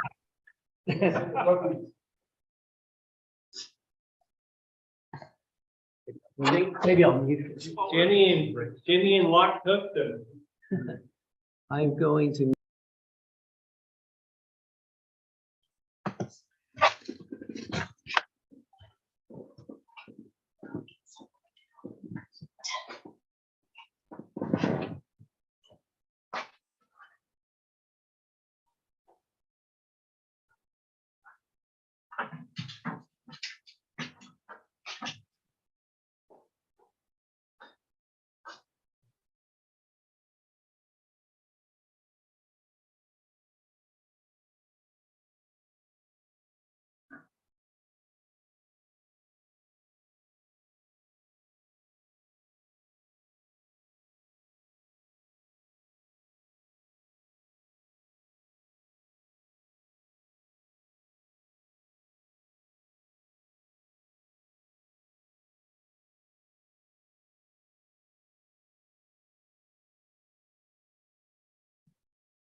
Recording stopped.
Karen, are you back on yet?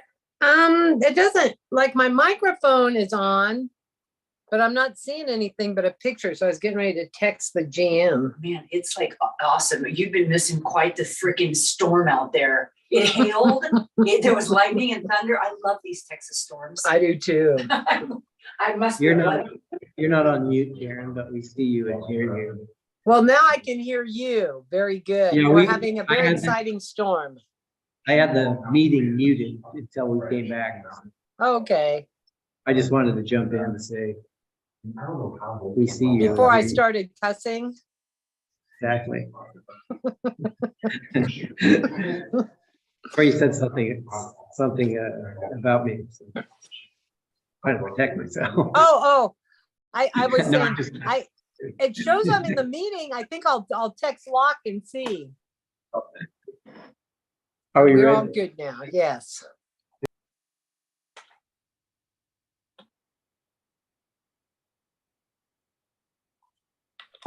All right, can you see the screen? I wanted to make sure it was okay. I'm gonna skip from the information item to B at GIS mapping, and then we'll go back to the MSR discussion. Just because I had this up and ready to go, and it was not that easy to get up on the screen. And you can see that, Karen? Yes. Okay. So the district committed to some GIS mapping prior to starting here, and I think it sat a little bit dormant for a time or two. And I've just recently got involved with it, and it's really a great resource, and it has, the potential to really be helpful over time, and also to help the district in the field. When you open these GIS maps, it shows a lot of different things, and you can click on different areas of the map, and you'll get information on it. For some reason, it's not coming up right this moment, but you can get size, depth of the line. You can see what the manhole cover is there, 169, the number for it. So lots of valuable information. The uses of GIS are practically unlimited for the most part. We have the service and we pay a monthly fee for it. And I think that I'm going to try to access it and use it to our advantage over time. One of the things that we did recently, working with Matt Vanderlinden, was to create the service map that I think it's come up in discussions before, where you can only see a portion of the district here. The purple line is the sphere of influence, but all the parcels here that are yellow are the ones that are connected in the district right now. The blue, over in this other area, you can see some of the recognizable spots. Like here's Deer Trail up in the upper left here, in this blue area are the areas where it's not connected. The green represent homes that could be connected because there's a sewer system nearby or that runs through or past their property. The lower left here is the horizon line, and you can see that the properties that have connected to date and the properties that could connect if they wanted to. I think there's going to be valuable, and especially for me, because a lot of the times when people do want to connect, there's different fees associated with what area in the district they are in, and we are going to add some of those as part of this GIS mapping system. One of the questions, like when Karen had asked about the properties where we just had the discussion about the Chumash. I'm going to zoom in on that area. So it's these properties right here, where my cursor is, represent those properties 1, 2, 3, 4, 5, 6, 7, and possibly this last one is the 8th one. But it also gives you that capability, and I'm not sure if we'll do it right this moment, but yeah, there's the APN number on that one. It's APN 143-253-004. So it does have, a lot of valuable information that's helpful. You can look up addresses and APN numbers. And like I said, the possibilities for GIS are endless. We pay for the service at this point in time, and I think we should access access it to its full Is it capability. visible general public through our website?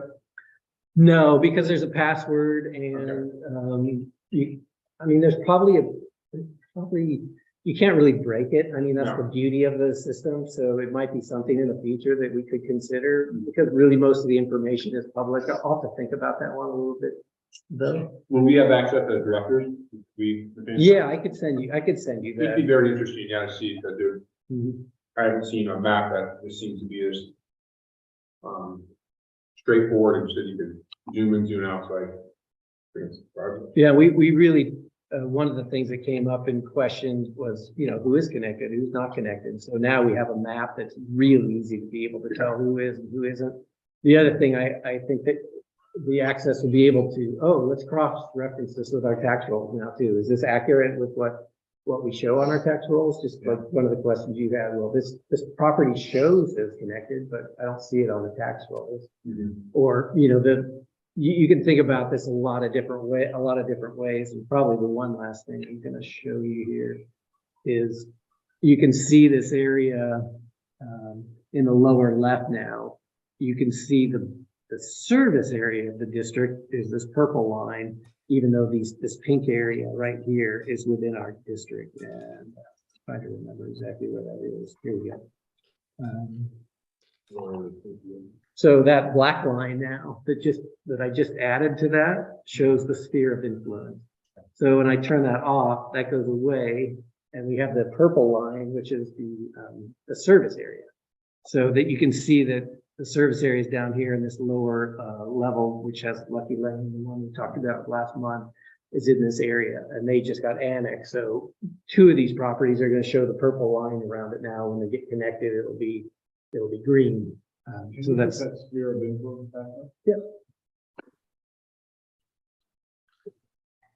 Locke, somebody saved you a lot of time because I was going to ask for a map like that. Because that other map, I didn't understand it at all. No, and in this, I agree with that. And I needed something that I could understand easily as well. And on they call these layers, you can turn on and off layers on these maps. And the other thing you can do, it makes it a little more confusing, but it can be helpful. You can turn on the aerial satellite image of this area too, and it'll add it to this so that, there's some benefit to that. There's, like I said, there's unlimited amount of capabilities and possibilities of GIS. And over time, hopefully we can incorporate that into the system. But I know my main focus was to help me understand where the different areas are to calculate the capacity charges, because each area has a little different twist to it. So I think it's really helpful. And thanks to Craig Kapner and Matt Vanderlinden to helping, confirm these connected sites and the non-connected sites. But that's all I wanted. I wanted to show you this resource that we have, and it seems like it's a really valuable resource to me. That is awesome. Can you highlight where all the single women are in Patty?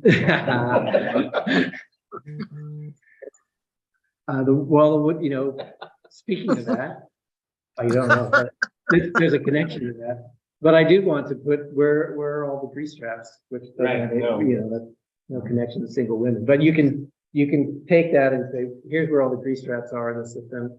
And then you can start adding, when was the last time that was inspected? When was the last? Another thing that would be good is any area that's ever had trouble, Right. where there's bellies, where we've had floods before.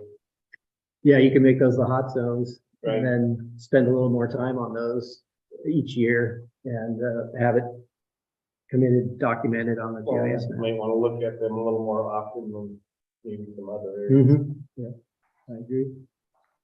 All right, so that's GIS, and feel free to text me or remind me if you need the map. I'll try to remember to do that. But I'm gonna stop sharing that now. And back to our regularly programmed schedule.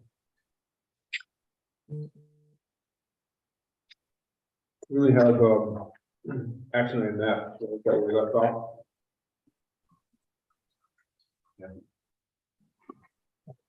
Action item F is that's right. I forget that. All right, very good. Let's go back to 6F. or 7F. 7F. Much, many.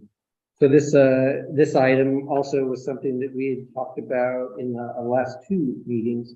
And we had Rick advise us the last meeting that we should do have this be a official board related item. And also there's a resolution associated with this 23-419A.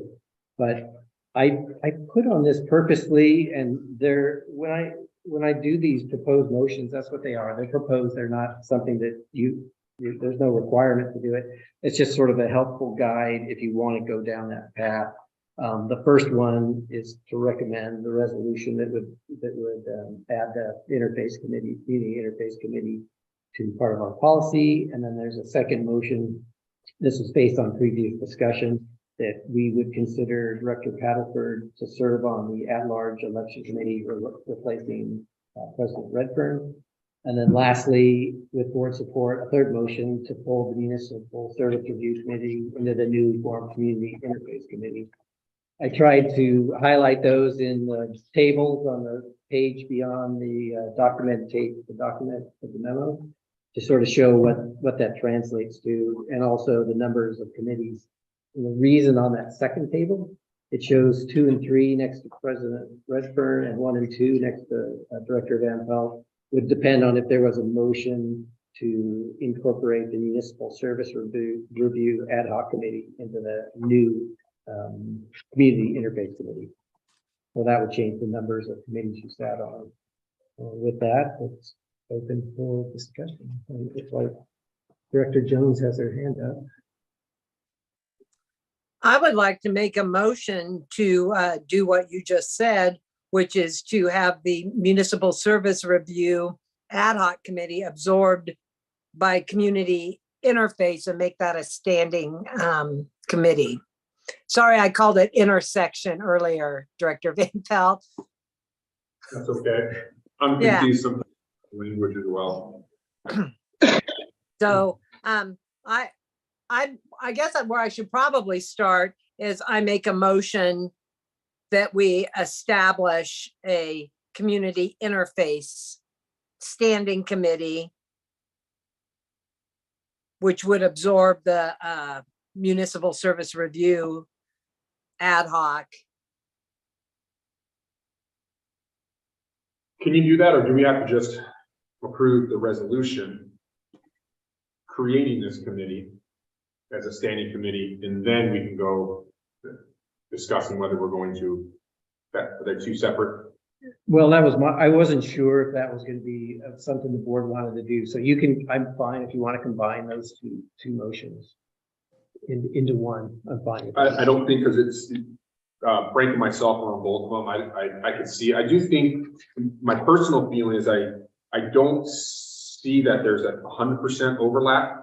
That's considered on both of them. I do think some of the MSRs are slightly different between the interface. I think there's a tendency to discuss different topics on both those committees. That being said, Director Jones, I'm not against folding it into it, but I think maybe Frank and I, because we're on those committees, can discuss to just simply have one committee, but I don't know why we would just take off the MSR at this time.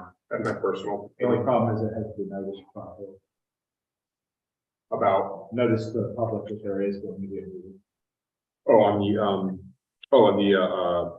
the standing committee, not the ad hoc. Well, if the MSR committee remains ad hoc, then there's no need to notice the public. Right. If you but- wrap the MSR into the interface, the standing interface committee, then there will be a requirement to. Yeah. Well, and again, that's why I don't think at this time, I think MSR still remain independent right now. As we How far is the MS, how old is the MSR committee? Because they're only allowed to do ad hoc for 6 months. I think we talked to Rick about this. I think we, Yeah. it's a good point to discuss, but, no one's told me, I'm not trying to purposely hold it off. I just don't see it I think the MSR still should be kept as an ad hoc committee. Yeah, I don't have care either way. No, I But I just want to bring up the points that the ad hoc committee is only supposed to be. no, and I brought it It's up not before. committee. I agree, all ad hoc, yeah, it's definitely true. And we're not doing anything different than MSR, we're just still working through, exactly, with LAFCO, what's ahead of us, right? And what potential powers, we could apply for. Oh, looks like Karen. Yeah, I'd be happy to amend my motion. I think that it's a fair point. But just to clarify, there is no hard deadline on ad hocs. It's a recommended that they don't go beyond 6 months. But something like the municipal service review is a every 5-year thing. And if it goes 8 months or 9 months, or we re-up it when we get to the end of the year, there isn't a hard law other than it's for a temporary resolution of something. It's not an ongoing. So I would amend my motion to just be to create a standing committee for community interface. All right, I'll second that. Director Jones made a motion to adopt the attached resolution for the board memo. And Director Van Pelt second that motion. Is there any questions about the motion? And no? If there are none, I know your hand's up here. That might have been left over. Oh, I was doing just this wanted to make with sure. the fake hand. Looks like Tina has a question about the motion. This is the standing committee for the new community service that we're calling the interface. I thought we did that last month, or did we just? We talked about it, but legal counsel recommended, because the standing committees are part of the policy, that we do a resolution adding the standing commit, changing the stand, or adding to the standing committees that are in the Okay. policy. Okay, no problem. It's kind of getting like Horizon Drive. It seems like we're talking about it every meeting. Yeah, the only thing we can see of you is your two spectacles, your two. Oh, just really? two white- Only two white lights there. Can you see me now? Yeah, now again. You still have the glowing eyes. So the motion to adopt the resolution attached to the memo. Is a roll call vote. Director Jones, Aye. Director Paddleford, Aye. Director Van Pelt, Aye. Director Redfern, Director Beard. Aye. Motion passes 5-0 unanimously.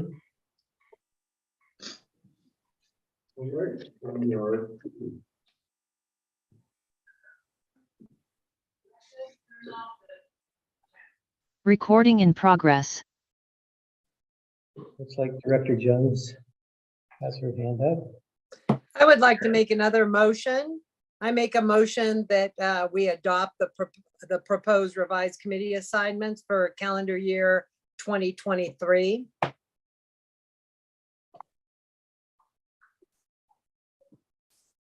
And if someone seconds it, then we can discuss it. I'll second it. So we have a motion by Director Jones and a second by Director Redfern. And that was to accept the proposed committee assignment for calendar year 2023. Is that? Yes. Is that? The lower graph.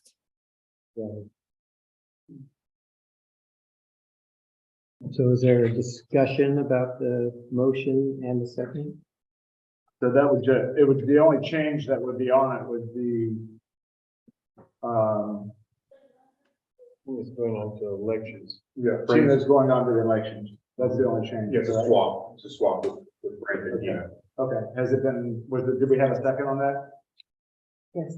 Yeah. Yeah, I just wanted to make sure in the yellow portion, it says incorporated into the community interface committee in that bottom section. So is that not, that's not true, right? That is not, no. With that exception. with that exception. Okay.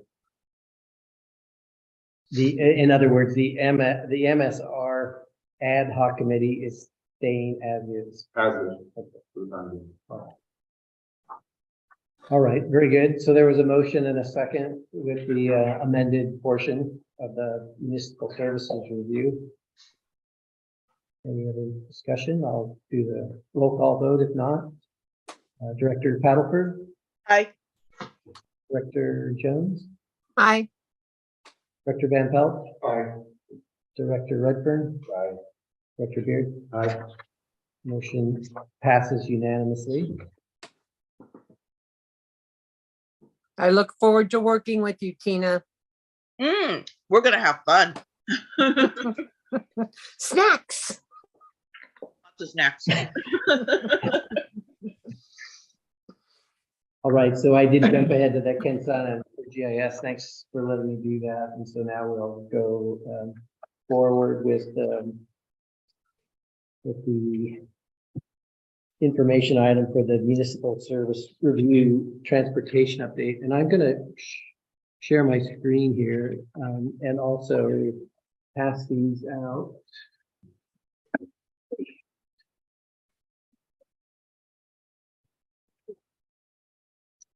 Let me share this.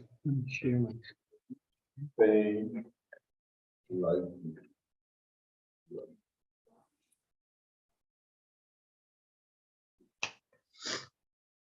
Not shared yet.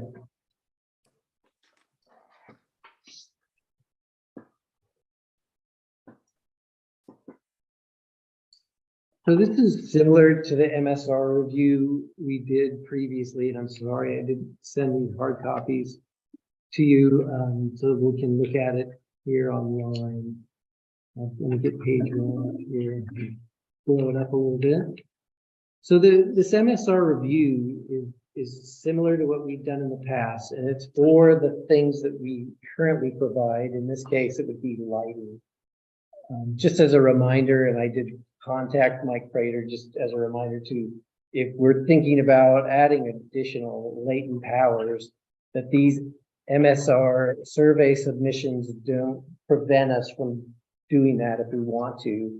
The MSR surveys are to show what we have currently.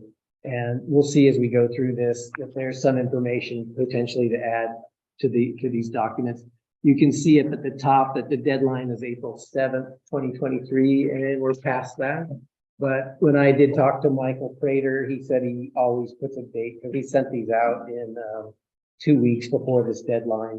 And I said, I would like to at least show this to the board before I submit it. And he said, that's fine. He said, you know, we're just happy that you guys participate in the process because they don't usually get 100% participation in these reviews. So this one deals with lighting. And one of the comments was, we had filled out this information before, and I will put it in the survey before I send it out, but I didn't want to confuse what we've already done in the previously MSR with what I added to this. So in the areas I did put same as before where we submitted that information there. And that happens in quite a few spots. So now I tried to highlight on these every moment where it says lighting on this. And so there's something about how many street lights do we have now. We don't provide any of our service outside of the sphere of influence. And I know there's some items on there that we might want to do in the future, but this does not prevent us from doing that. Our lights are on a fixed rate schedule, at least according to the previous board memos that I read. And the cost covers the lighting and maintenance of the lights. Our population information was in the previous MSR. There's no other relevant information that our agency tracks related to lighting other than the PG&E costs that we have. That was at page 3 of this.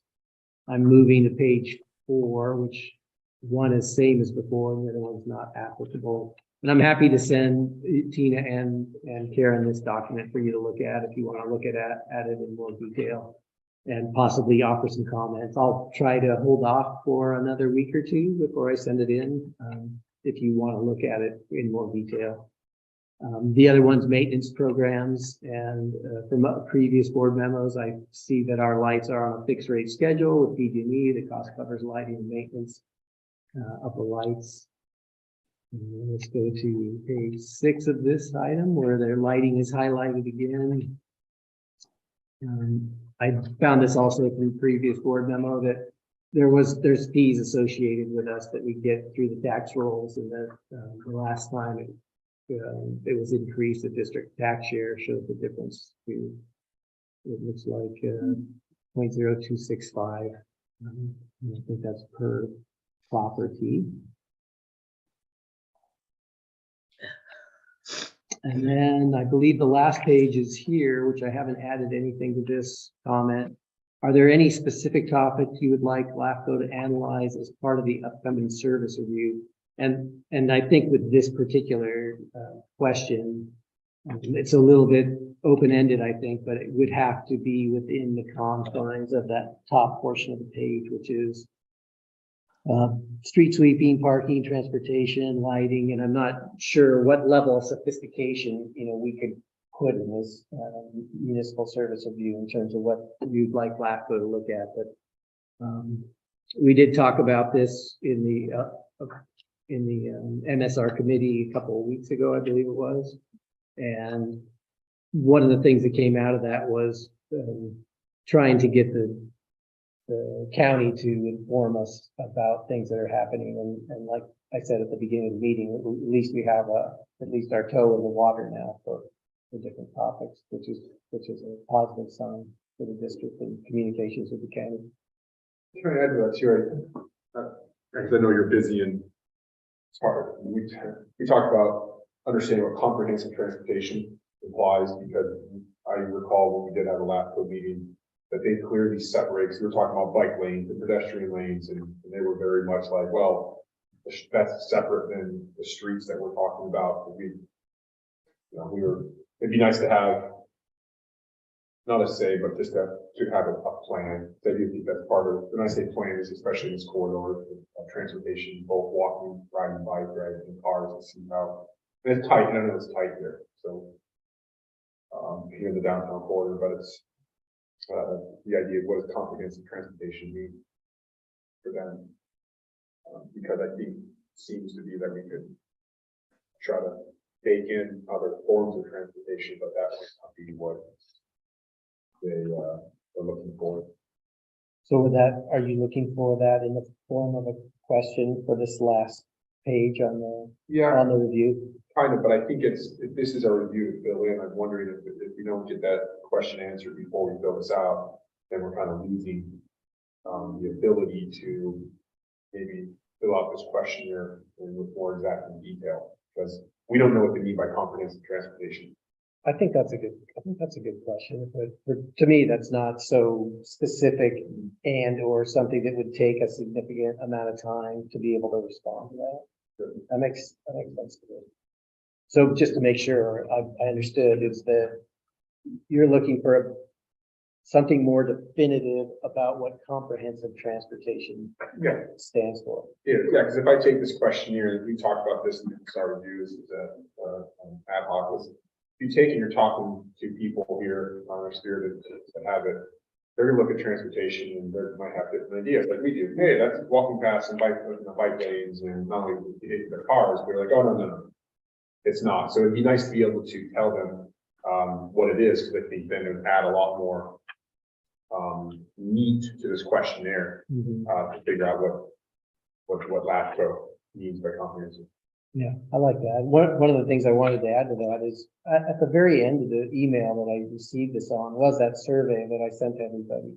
And it wasn't that to me, part of it is just reading emails too quickly. I'm guilty of that and not always seeing everything that's in it. But that survey was at the very end, but it jumped out at me, and we talked about that. We distributed some, and everybody can feel free to send those out, and I'll make hard copies.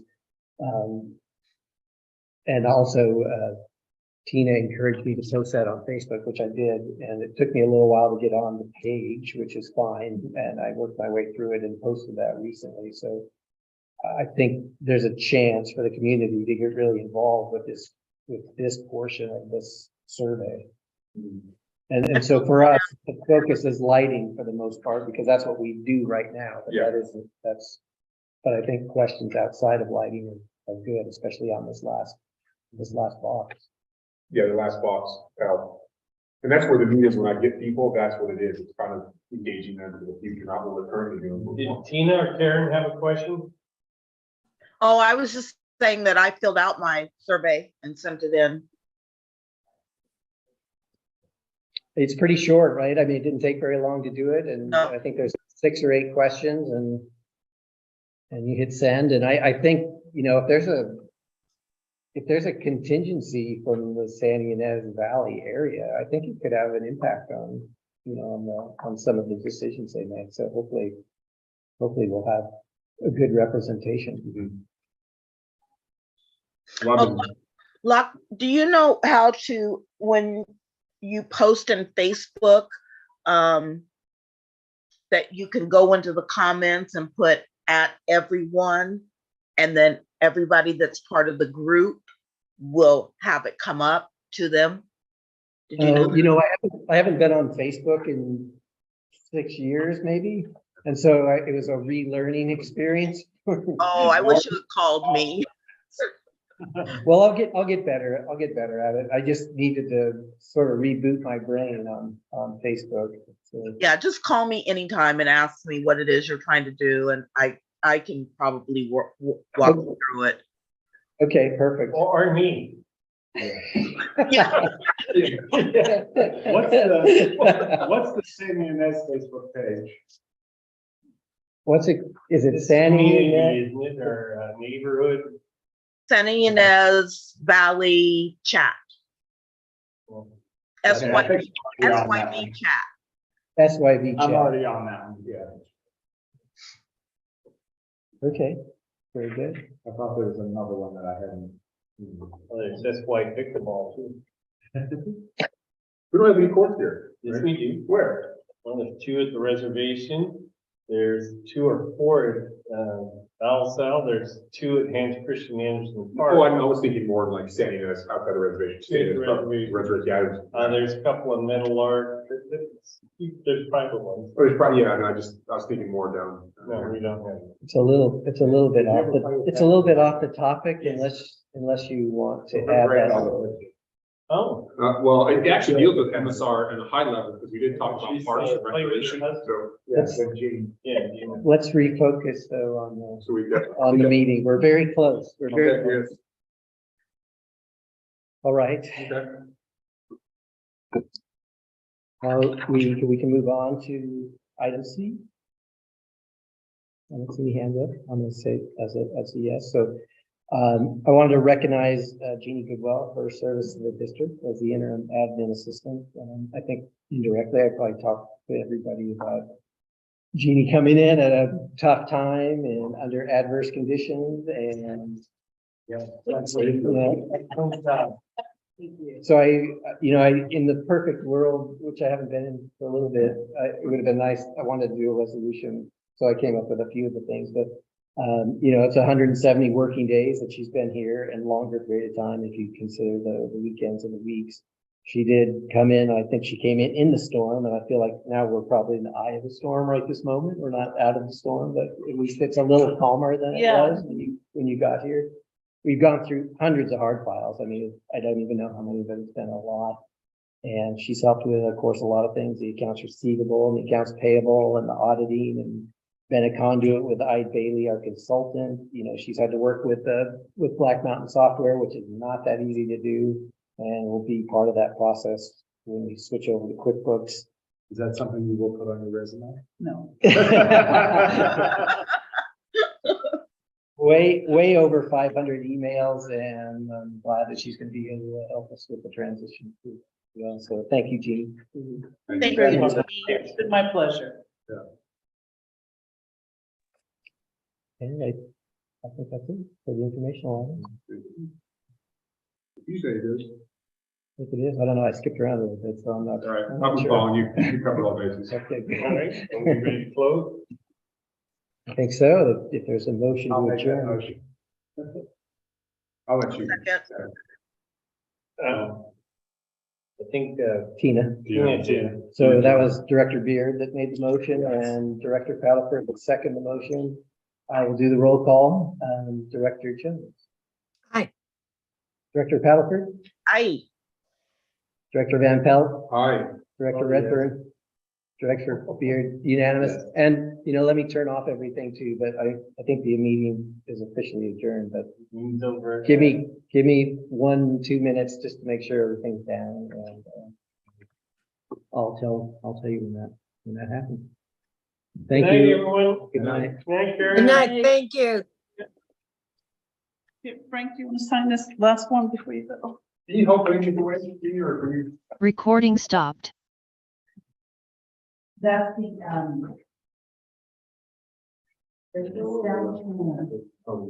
Oh, the standing, right.